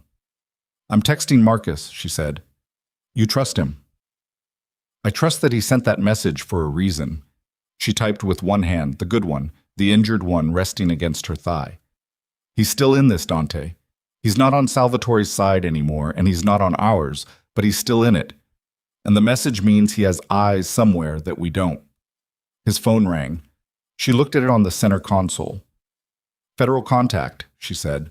He answered it on speaker, hands on the wheel. "Talk." "We have a development." The federal contact's voice had the specific quality of controlled urgency, a bureaucratic instrument managing genuinely alarming information through professional channels. "The fixer Salvatore contracted, but We got an ID approximately 8 minutes ago through a secondary surveillance source. His name is Cord. That's the only name we have. He's operated in this city twice before. Both times the target was relocated before the situation resolved. A pause. We have reason to believe he has a location. We're trying to confirm whether it's, the secondary location on the east side, Dante said. A silence. Yes. How did you, We're 6 minutes out. What's your response time? We can have people there in 20. That's not 6 minutes. No, it's not. A pause. Mr. Vale, I need to strongly advise. Thank you, he said, and ended the call. Mara looked at him. He kept his eyes on the road. You're going in, she said. Verano gave us everything he had, Dante said. He's in that location because I put him there. He's in that location because he made a choice. He made a choice that required me to make one. That's how choices work. He took a turn, hard, the car's rear end tracking slightly on the wet pavement, correcting. There's a man in that building who is in a situation because I'm the person who arranged it. I don't leave people in situations I arranged. She was quiet for a moment. Then, I know. You know. It's one of the things I calculated about you, she said. One of the reasons I eventually decided the data was sufficient. She looked forward at the wet street ahead. A man who leaves people in situations he arranged is a man who cannot be trusted with anything larger than himself. You're not that man. I needed to be certain of it before I brought you into what I built. I'm certain. The building was 3 blocks ahead. He killed the headlights 1 block out and slowed. The street in front of the building was empty. No vehicles, no visible presence, nothing that immediately indicated the particular kind of professional attention that the situation required, which meant either nothing was happening yet or everything was already happening quietly inside. He parked 60 feet from the entrance and got out. Mara got out. He looked at her across the roof of the car. Stay here, he said. That's not... I need you to stay here, he said, and his voice was different this time. Not the operational flatness, not the controlled professional register, something that came from somewhere underneath those things, something that had been building since the precinct, and was now, in the rain at 2:40 in the morning, in front of a building that might contain a professional killer, refusing to stay in the place he'd been keeping it. I need to know you're here. Outside. I need one thing outside this building that I don't have to worry about. She looked at him. The rain between them. The bruise on her face. The wrapped hand. The cracked ribs and the laptop under her arm and the 7 years of sitting outside a door that she was done sitting outside of. Mara, he said. A long moment. The rain fell. I'll call the federal contact, she said. Keep them on the line. They need to know what's happening in real time. Yes. And I stay visible, she said, in the streetlight. So whoever is inside sees there's someone outside who knows. Yes. She looked at him for one more moment. Then she nodded, and the nod was not concession. It was decision, the specific quality of a choice made on its own terms rather than someone else's. She leaned against the car and picked up her phone, and Dante watched her for 1 second. The rain on her face, the streetlight catching the gray in her hair, the particular stillness of a woman who had decided to be exactly where she was, and then he turned and moved toward the building. The entrance code hadn't been changed. He went through fast, taking the stairs instead of the elevator, moving in the dark by the memory of a layout he'd memorized when he set the location up. 2nd floor landing. 3rd. The door to the 4th floor. He pressed his ear to it before opening it. Sound. Movement. The specific sound of furniture being moved or someone being moved, which were 2 different sounds that occasionally resembled each other closely enough to require a second listen. Someone being moved.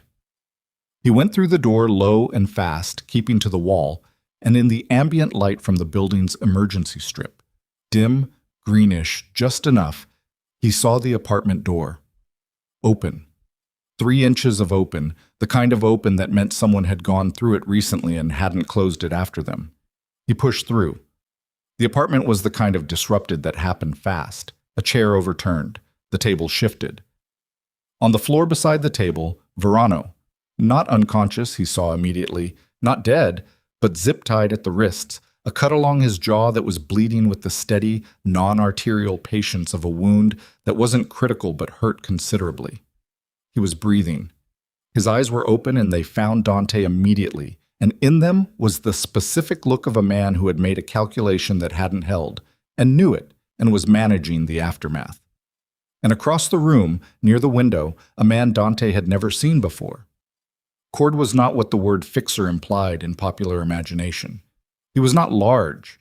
He was not visibly threatening in the way that men in his specific professional category were sometimes portrayed. No overt menace, no performance of danger. He was somewhere in his mid-40s, compact, with the particular unremarkable quality of a person who had spent years cultivating invisibility in public spaces. He was holding a phone, not a weapon, and he looked at Dante coming through the door with the expression of a man who had been expecting this but had assigned it a slightly later arrival time. He didn't move for the weapon at his hip. He assessed the weapon in Dante's hand and made the calculation that most professionals make in that specific geometry, which was that the calculation didn't favor movement. "Mr. Vale," he said. His voice was conversational, the voice of a man who had conducted difficult conversations in small rooms many times and had learned that the quality of voice was a significant variable in how those conversations resolved. "I wasn't expecting you this quickly." "Where's my driver?" Dante said. "Safe, uncomfortable, not permanently harmed." A pause. "He's in a location I can give you. That's a negotiable asset." "What do you want for it?" "I want to explain something to you." He looked at the phone in his hand. Not a weapon. A recording device, Dante realized. Running. "Salvatore Cavaro contracted me for a specific service. I accepted the contract. Standard practice. But in the last 40 minutes, the parameters of the engagement have shifted significantly enough that I'm reassessing the structure of the arrangement." He looked up.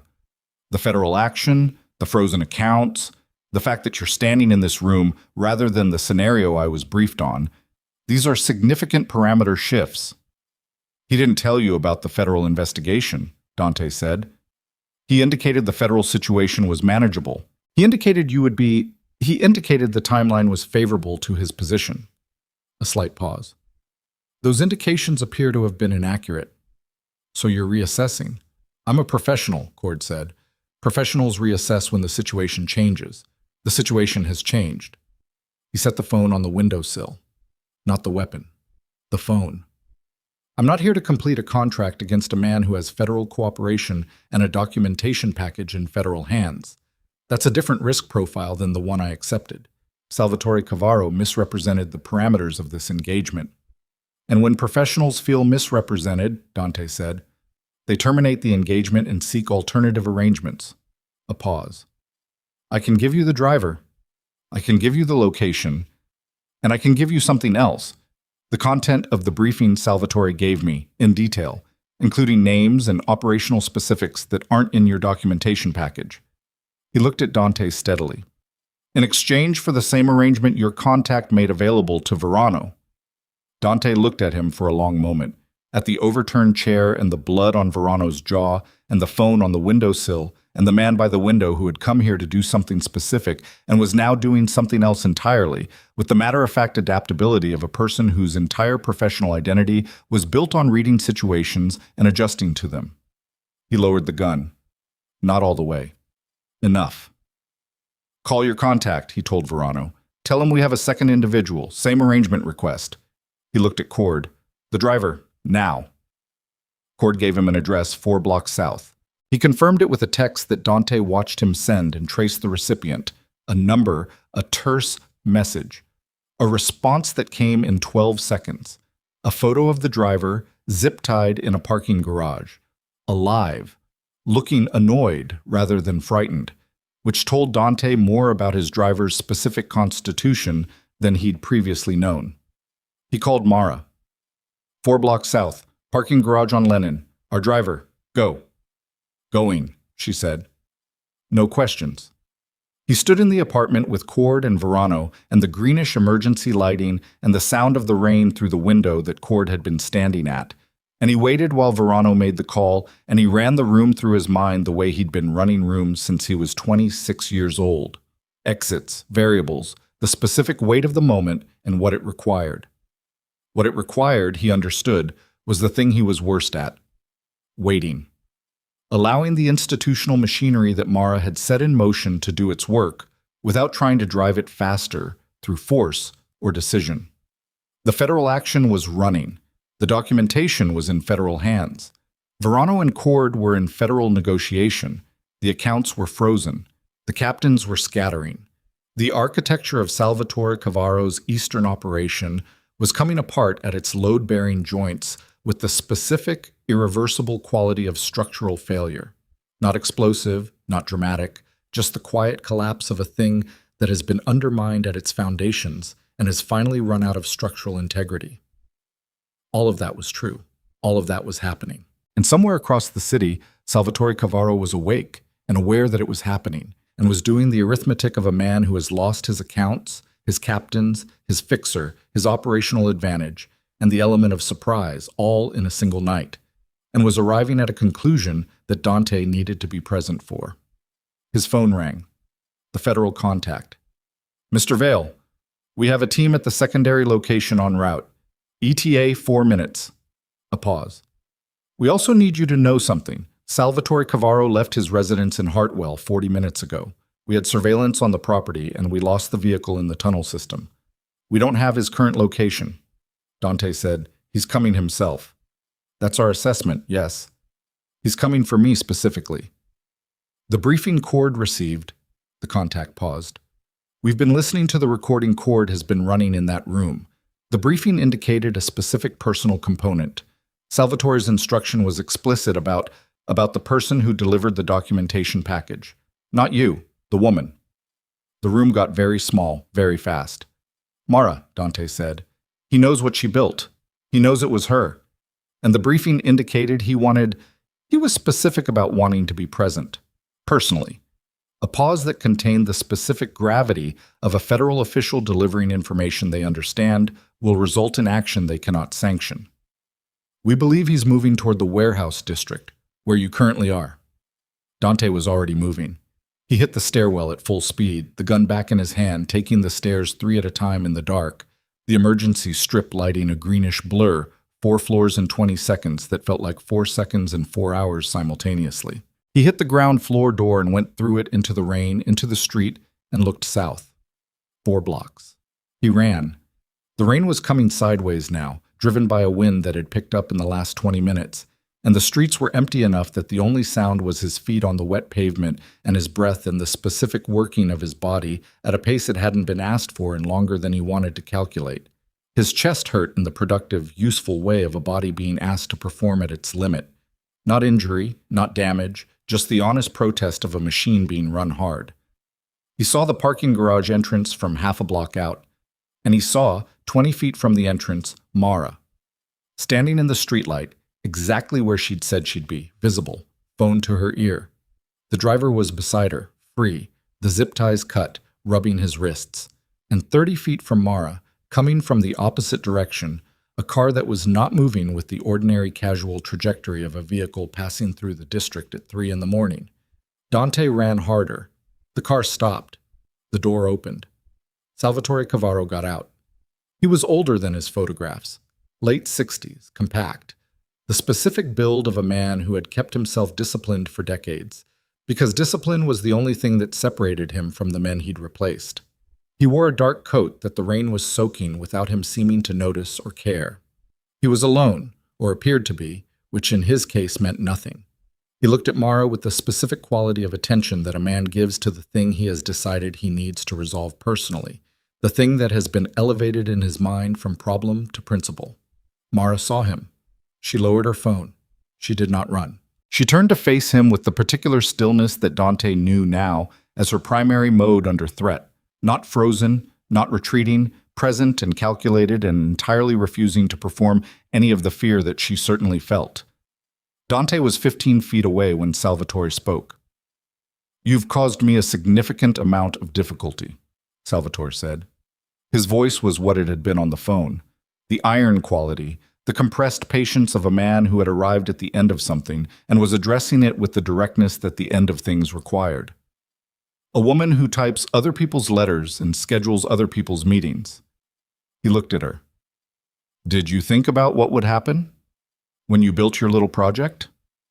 I thought about it carefully, Mara said. Her voice was the same. Steady, level, the voice of a woman who had been managing pain and exhaustion and fear for 44 hours and had decided none of those things were going to be visible to this specific man in this specific moment. I thought about it for 14 months. And look where we are, Salvatore said. Yes, she said. Look. Dante stepped into the streetlight. Salvatore turned.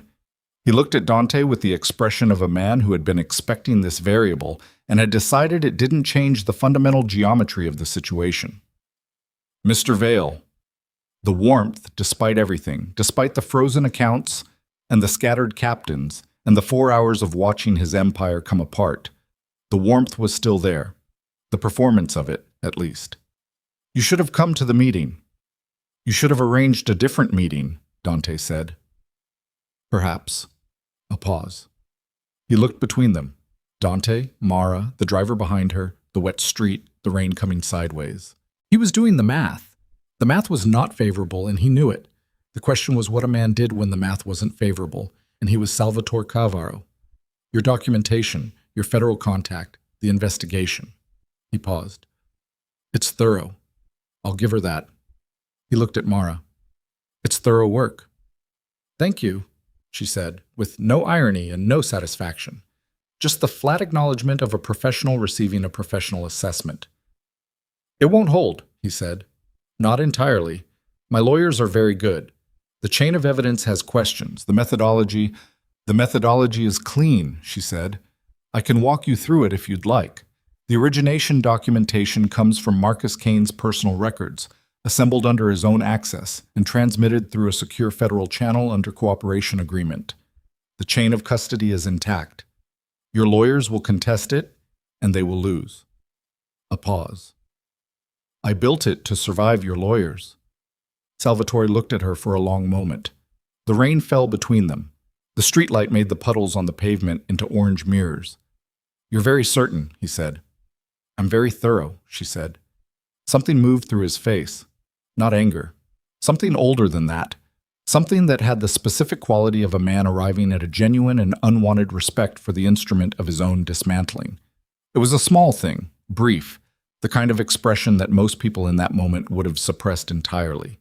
He didn't suppress it. My nephew, he said.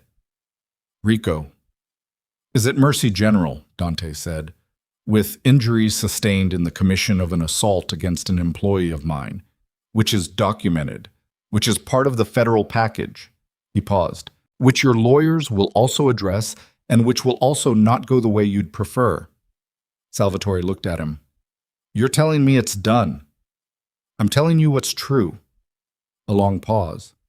The wind drove the rain against the parking garage facade and against the car at the curb and against the 4 people standing in the orange streetlight in the Eastern District at 3 a.m. The city around them was doing its slow, mechanical thing. Somewhere a truck was moving. Somewhere a signal was changing. Somewhere the ordinary infrastructure of a city that didn't care about any of this was proceeding with its indifferent efficiency. I had 22 years in this city, Salvatore said. Not to anyone specifically. The statement of a man taking an inventory. Before your father, even. I was here when the Eastern Side was. You don't know what it was. You don't remember. He looked at Dante. I built something here. It wasn't nothing. I know, Dante said. And it ends because a woman who schedules meetings decided to look at ledgers. He said it without heat. Just the flat, exhausted notation of an absurdity that he recognized as such and had no framework for accommodating. It ends, Mara said quietly, because your nephew stole $5 million and you built an operation on a financial structure that couldn't survive scrutiny. I didn't build the flaw. I found it. Salvatore looked at her. The look lasted a long time. In it was something that Dante, watching, could not fully categorize. The look of a man at the end of something he'd built, looking at the person who'd found the crack in its foundation and trying to decide what that person was. How long, he said, In that office. How long before you started? 7 years before I started, she said. 14 months of actual work. 7 years of being invisible. 7 years of being underestimated, she said. It's not the same thing. He looked at her for one more long moment. Then he put his hand in the pocket of his dark coat, and both Dante's body and his gun went to a specific readiness that was automatic and total. And Salvatore brought his hand out holding a phone. Just a phone. He looked at it. Then he set it on the roof of his car. I'm going to call my attorney, he said, and I'm going to walk into a federal office in... He looked at his watch. The motion was deliberate, unhurried. The motion of a man who has decided on the terms of his own ending and is performing them with the dignity that the decision deserves. In 4 hours, when it opens. He looked at Dante. Whatever arrangement is available, whatever the documentation supports. A pause. I don't run anymore. I'm 68 years old, and I'm tired, and I don't run. Dante looked at him. The driver. Will be released from where he is. I'll make the call now. He looked at the phone on the car roof. He's not hurt. I know, I have the photo. Salvatore nodded once. He picked up the phone and made the call. Brief, 2 sentences, the address of a location in the tunnel district. He ended it and set the phone back on the car roof. Then he got back in his car. The door closed. The engine turned over. The car moved away from the curb with the specific, measured pace of a vehicle that is not retreating and is not proceeding to anything good, and is simply moving from one location to another with the patient inevitability of a thing that has been set in motion and will now complete its trajectory. The taillights disappeared around the corner. The street was empty. Dante stood in the rain and breathed. The specific quality of the breathing that follows extended physical and psychological exertion.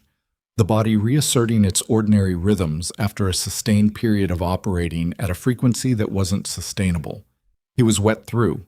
His hand where the scrape had dried was stinging with the specific reminder of minor damage that had been irrelevant while larger damage was the operative concern. His chest ached from the run.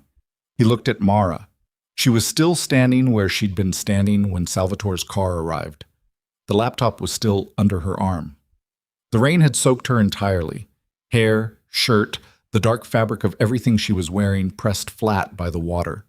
The bruise on her face under the orange streetlight looked like something painted there, too dramatic to be real, and entirely real. She was breathing carefully, the managed breath of the ribs, and she was looking at the corner where Salvatore's taillights had been. Then she looked at him. He crossed the distance between them. He stopped close enough that the rain falling between them was a very small amount of rain. Close enough that he could see the specific quality of exhaustion in her face. Not the performed composure, not the operational stillness, but the thing underneath all of that. The actual human tiredness of a person who had been carrying an enormous weight for 14 months and had carried it through one of the longer nights available on record and was now standing in the rain on the other side of it. It's done, he said. It started, she said, automatic. The same correction she'd made earlier. Mara. He said her name again. The way he'd said it in the kitchen, without decoration. She looked at him. Her eyes in the orange light were gray and tired and entirely clear. It's done enough, she said. He put his hand on the side of her face that wasn't bruised, just rested it there, in the rain, palm to cheek, the warmth of it in contrast to the cold water. She didn't move away. She didn't lean into it either. She simply remained present, in the specific way she was present in everything, without performance and without retreat. They stood like that for a moment. The rain, the empty street, the city doing its mechanical thing in the dark around them. Then she said, "We should go." "Yes," he said. He took his hand away. She straightened slightly. The managed straightening of the ribs, the controlled recalibration of a body that had been through something and was going to be through something for another 10 days, regardless. He watched her do it and felt, for the first time since the phone had rung at 3 a.m., something that was not urgency and was not calculation and was not the operational machinery of a man managing a crisis. He felt the specific weight of the night as a thing that had happened to him rather than a thing he had been managing. The difference between those two experiences was considerable, and he sat with it for the 3 seconds the rain allowed before the practical requirements of the situation reasserted themselves. The federal contact called. The team was at the secondary location. Verano and Cord were in custody, cooperative, being processed. The federal investigation into Salvatore Cavaro's operation was formally initiated, accounts frozen under multiple statutes, a Dawn press statement being prepared. Salvatore's attorney had already called the federal office. The surrender arrangement was being negotiated. Dante listened, said 3 things, hung up. He looked at the driver, who had been standing near the garage entrance with the specific stoic quality of a man who has been zip-tied in a parking garage and released and is currently awaiting instructions with professional patience. "Take her," Dante said. The driver looked at Mara. She looked at Dante. "Where are you going?" she said. "There are things that need to be handled before morning," he said. "Personnel. Locations. The warehouses need to be secured with people who aren't Marcus. The partner inventory needs to be accounted for. The captains who scattered are going to start calling, and someone needs to take those calls and establish the continuity of the operation before the federal press statement creates a vacuum." He paused. "It's work. You're going to the penthouse," he said. "Dr. Marsh will be there at 7. You're going to sleep until then, and you're going to let her look at the ribs again, and you're going to eat something that isn't coffee." He looked at her. "And when I'm done with the work, I'm coming back. And we're going to have the conversation about the office and the books and what the operation looks like going forward." A pause. "When we're both capable of having it without falling asleep in the middle." She looked at him for a moment. The specific, measured assessment that was her primary mode. Running the offer, checking it, deciding whether the terms were acceptable. "The old desk," she said. "Outside the office. I said it was going to be empty. I want to know what's happening to it." "It's going to stay where it is," he said, as a reminder. "Of what?"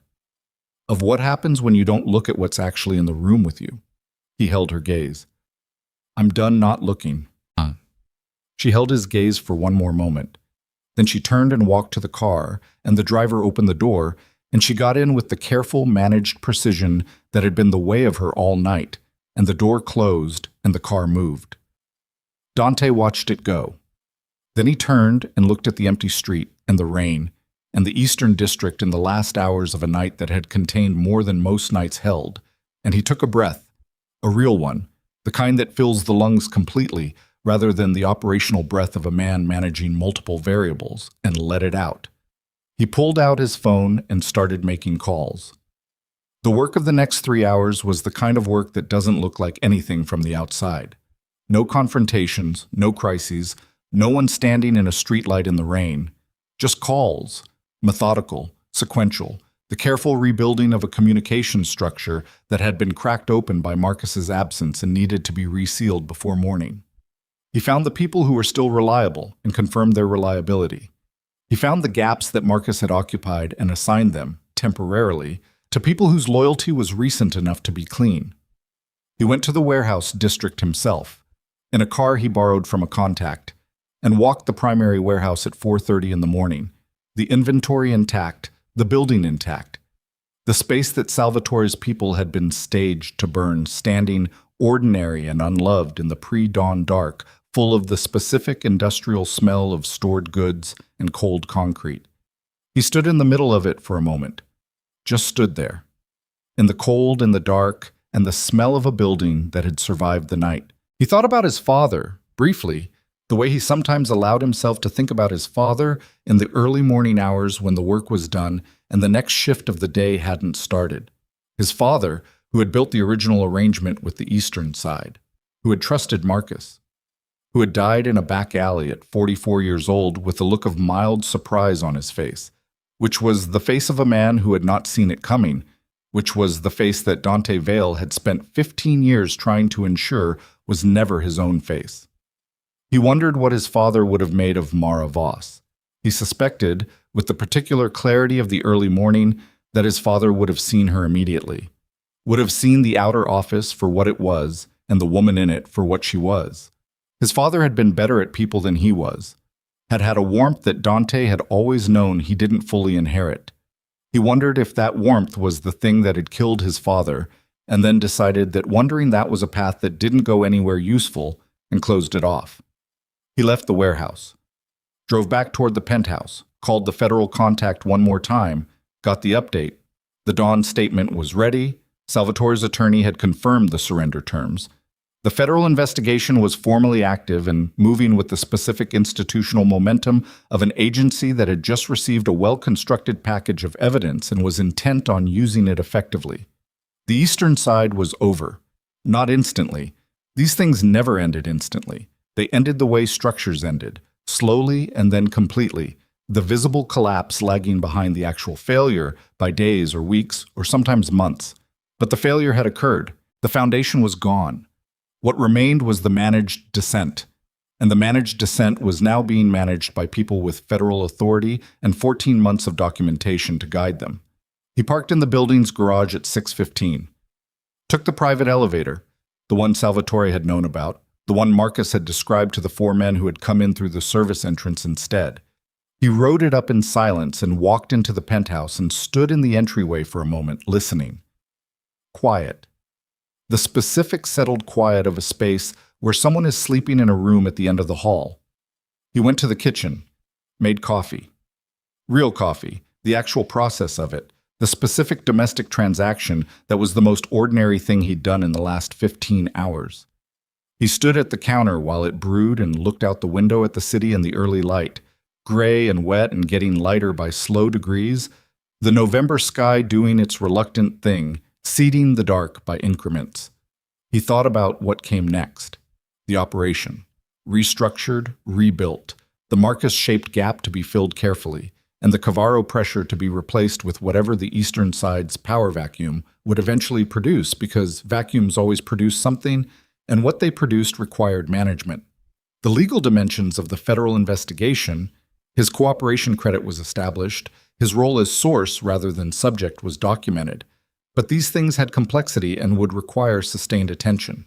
The partner inventory in the warehouses, and the conversations that required about the night and about the security of the arrangement going forward. All of that. All of it, normal work. The endless maintenance of a structure that didn't stop requiring maintenance just because one major threat had been addressed. And the desk outside the office. The old desk, sitting where it had sat for 7 years. Empty now. Not going anywhere, because he'd told her it wasn't going anywhere, and he'd meant it. A symbol of a thing he was done doing, which was operating in a world where the person most responsible for the survival of that world was sitting outside the door it lived behind. He heard movement from down the hall. Then the guest room door and footsteps, and Mara came into the kitchen wearing the dark shirt and the wrapped hand and the bruise and the specific careful posture of a woman who had slept for 2 hours and had woken from those 2 hours with the same engine running that always ran, regardless of what the body required. She saw him, stopped. "You're back," she said. "I said I was coming back." She went to the counter and looked at the coffee maker.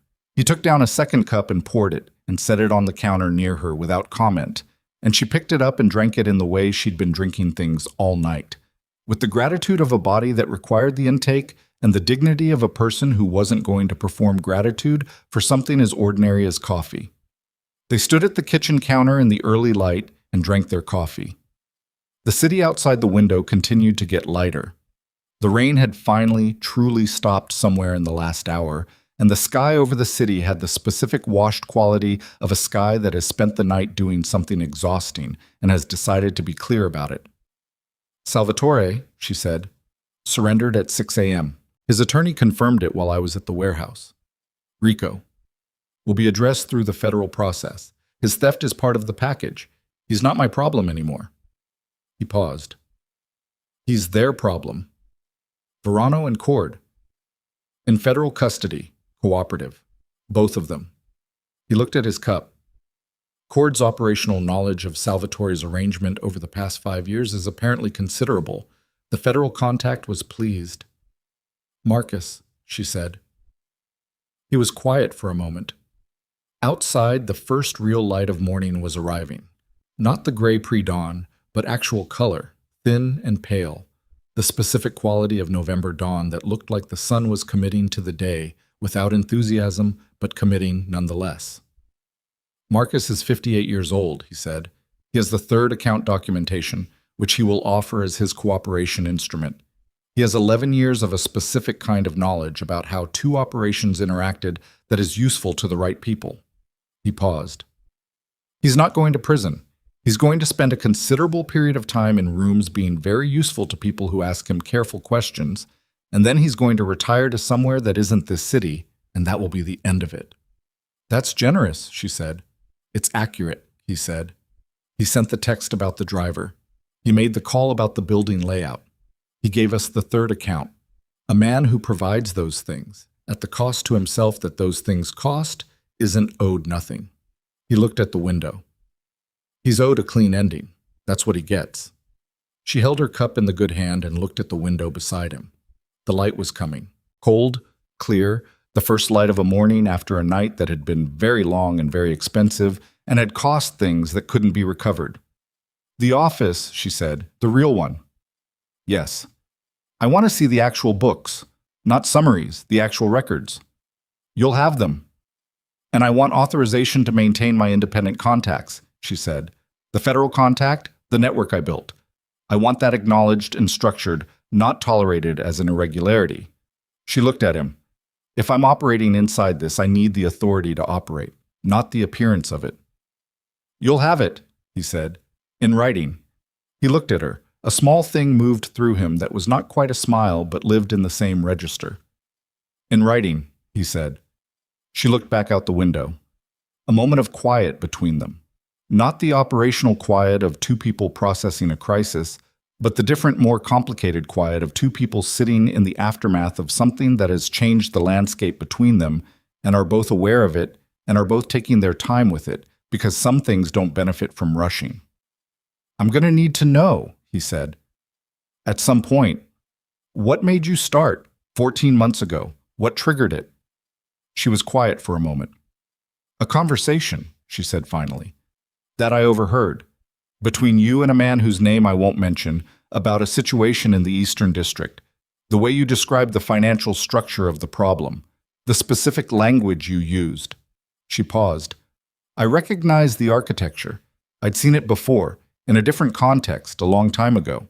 And when I recognized it, I understood that you were seeing the visible part of something considerably larger, and that the larger part had been running for a while without anyone looking at it. She turned her cup in her hand. I started looking at it.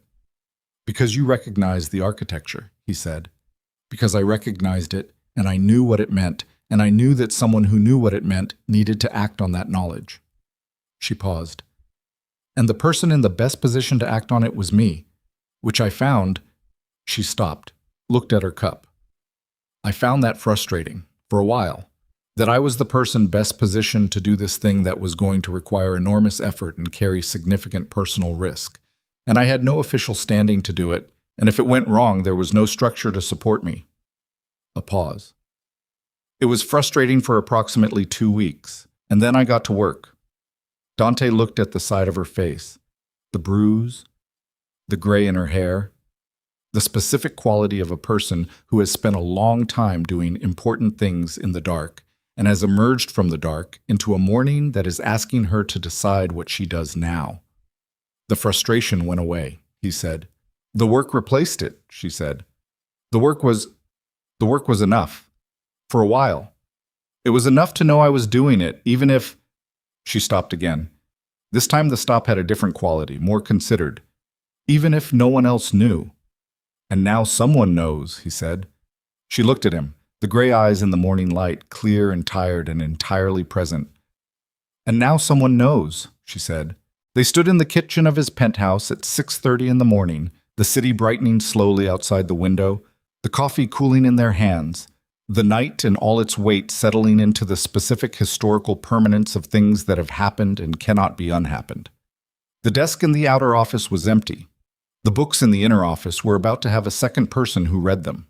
The eastern side was being dismantled by people with federal authority and a documentation package built by a woman who had spent 7 years being the most capable person in every room she entered and had never been asked to prove it. The proving was done. Dr. Marsh arrived at 7. She came in with the brisk competence of a woman who had received her briefing on the drive over and had arrived at the conclusion that the situation was manageable, which was the conclusion she arrived at about most situations because managing them was her particular gift. She looked at Mara's ribs and the hand and the bruise and said three things, two of which were medical, and one of which was the kind of thing that women of a certain age say to other women who have survived something, and which Mara received with a brief, quiet acknowledgement that was more than she would have given anyone else and less than most people would have needed. Dante gave them the room. He went to the office, the real one, at the back of the penthouse, and sat in his chair and opened his laptop and began the actual work of the morning. The communications, the restructuring, the calls that needed to be made, and the messages that needed to be sent, and the ongoing architecture of an operation that was still standing because the night had gone the way it had gone. At 7:40, Mara knocked on the door of the office and came in without waiting for an answer, which was new, and which he noted with the specific attention he was applying to everything she did that was new. She sat in the chair across the desk, not the visitor's chair, the other one. The chair that had been there for 2 years and had never been occupied because no one who sat in this office had ever been offered the other chair. And she opened her laptop. He looked at her. "The books," she said. He turned his screen toward her. She turned her screen toward him. They worked. Outside, the November morning came on fully.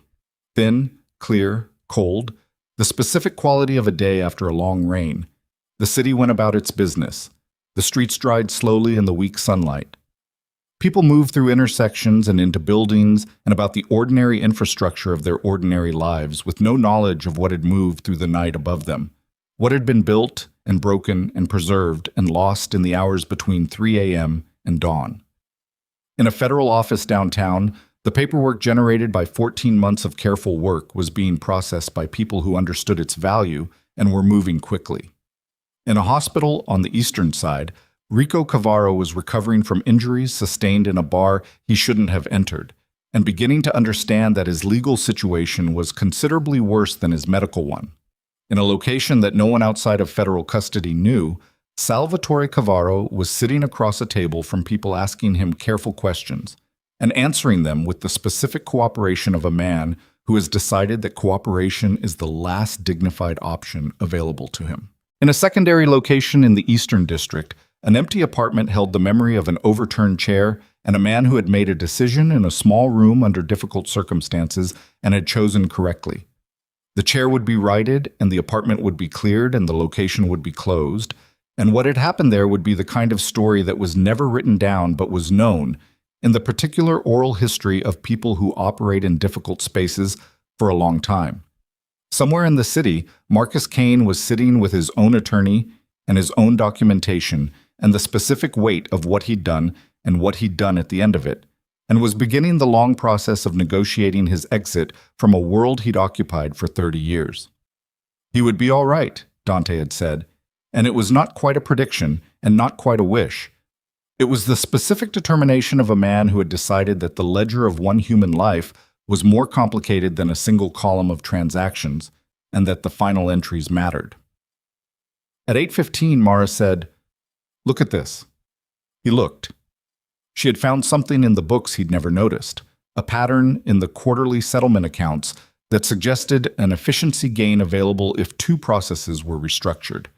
She laid it out in 4 sentences, clear and sequential, the way she laid out everything. He read it, ran it, confirmed it. "How long?" he said. "Since I started reading the books." A pause. "Which was earlier than you know." He looked at her. "How much earlier?" "About 14 months before last night." She met his eyes. "The financial irregularities I found in the Cavaro structure. I found them because I was already reading your books, carefully, trying to understand the full shape of what I was managing from the outer office." A pause. "I should tell you that now." "Yes," he said. "You should have." "I know." She looked at the screen. "I'm telling you now." He looked at her for a moment, then he looked back at the screen. "Show me what else you found," he said. She showed him. They worked until noon. By noon, 2 things had happened that mattered. First, the federal press statement had been released, and the dismantling of the Cavaro Eastern operation was now a matter of public record, which changed the landscape of every conversation Dante would have for the next 6 months in ways that were mostly manageable and occasionally useful. Second, Dr. Marsh had called from the front door of the penthouse to say she was leaving and that the patient needed to eat an actual meal and sleep for at least 6 consecutive hours, neither of which the patient appeared to be planning to do. Dante closed his laptop. "Stop," he said. Mara looked up. "Food," he said. "Then sleep. The books will be here. There's still the settlement account issue and they'll be here tomorrow," he said. "And you'll be here tomorrow. In that chair." He looked at her steadily. "That's new. That being something that's true. Give it a day before you act like it's always been true." She looked at him. Something moved in her face. Not the composure, not the calculation, the thing underneath both of those. Something that looked briefly like the specific vulnerability of a person who has been competent in isolation for so long that being competent with someone else present requires a recalibration that doesn't happen all at once. "All right," she said. They ate in the kitchen, food that Dante found in the refrigerator and assembled without ceremony, the kind of meal that was entirely about fuel and not at all about experience. They ate without talking much, which was a particular kind of comfortable that neither of them had expected to find this soon on the other side of what they'd been through. At 1 p.m, Mara went to the guest room. She was asleep within 4 minutes, in the specific deep way of a body that has been running past its limits and has finally been given permission to stop. Dante sat in the office and worked for another 2 hours, alone. He worked through the restructuring, through the calls, through the operational rebuilding that was the work of the next several weeks compressed into the first afternoon. He worked with the efficiency of a man who understood what he was doing and why, and who had, for the first time in a long time, a clear picture of all the dimensions of what he was managing. At 3 p.m, he stopped, sat back in his chair, looked at the room, the bookshelves, the locked cabinets, the desk with 2 laptops on it, one his and one hers. The chair across the desk that had been empty for 2 years and was now, in some functional and structural sense, occupied. He looked at it for a while. Then he reached into the bottom drawer and took out a piece of paper, actual paper, the kind he still used for things that needed to be real, in the specific way that documents on screens weren't real. And he wrote something on it, and he signed it, and he dated it, and he set it on her laptop where she would find it in the morning. It was an authorization. Specific, formal, exactly what she'd asked for. Authority to maintain her independent contacts, acknowledged and structured, not tolerated. The right to read the real books. Access to the real decisions. A role with a title that meant what it said. He looked at it for a moment. Then he got up and went to the window of the office. The real one, that looked east, toward the part of the city that was now, in the institutional sense, in the process of being unmade and remade. The afternoon light was doing what afternoon light did in November, which was thinking about leaving earlier than expected. He thought about the 3 a.m. call, the rain, the precinct, the woman who had walked out of the processing room with a bruised face and cracked ribs, and the specific calmness that had unsettled him more than anything else that night, and that he now understood was not composure as performance, but composure as infrastructure. The thing she'd built to allow her to function in a world that had not yet understood what it was dealing with. The world had understood now, or at least one part of it had. One part of it was standing at a window in the late afternoon light of a November day, understanding it. The old desk was outside, still there, empty. He had meant what he said about it, a reminder, not of what she had been, but of what he had failed to see. There was a difference. The difference mattered. He was going to keep it there until the looking without seeing felt like something historical rather than something ongoing. And he suspected that was going to take a while, which was fine. Some reminders needed to be long ones. He stood at the window until the light went.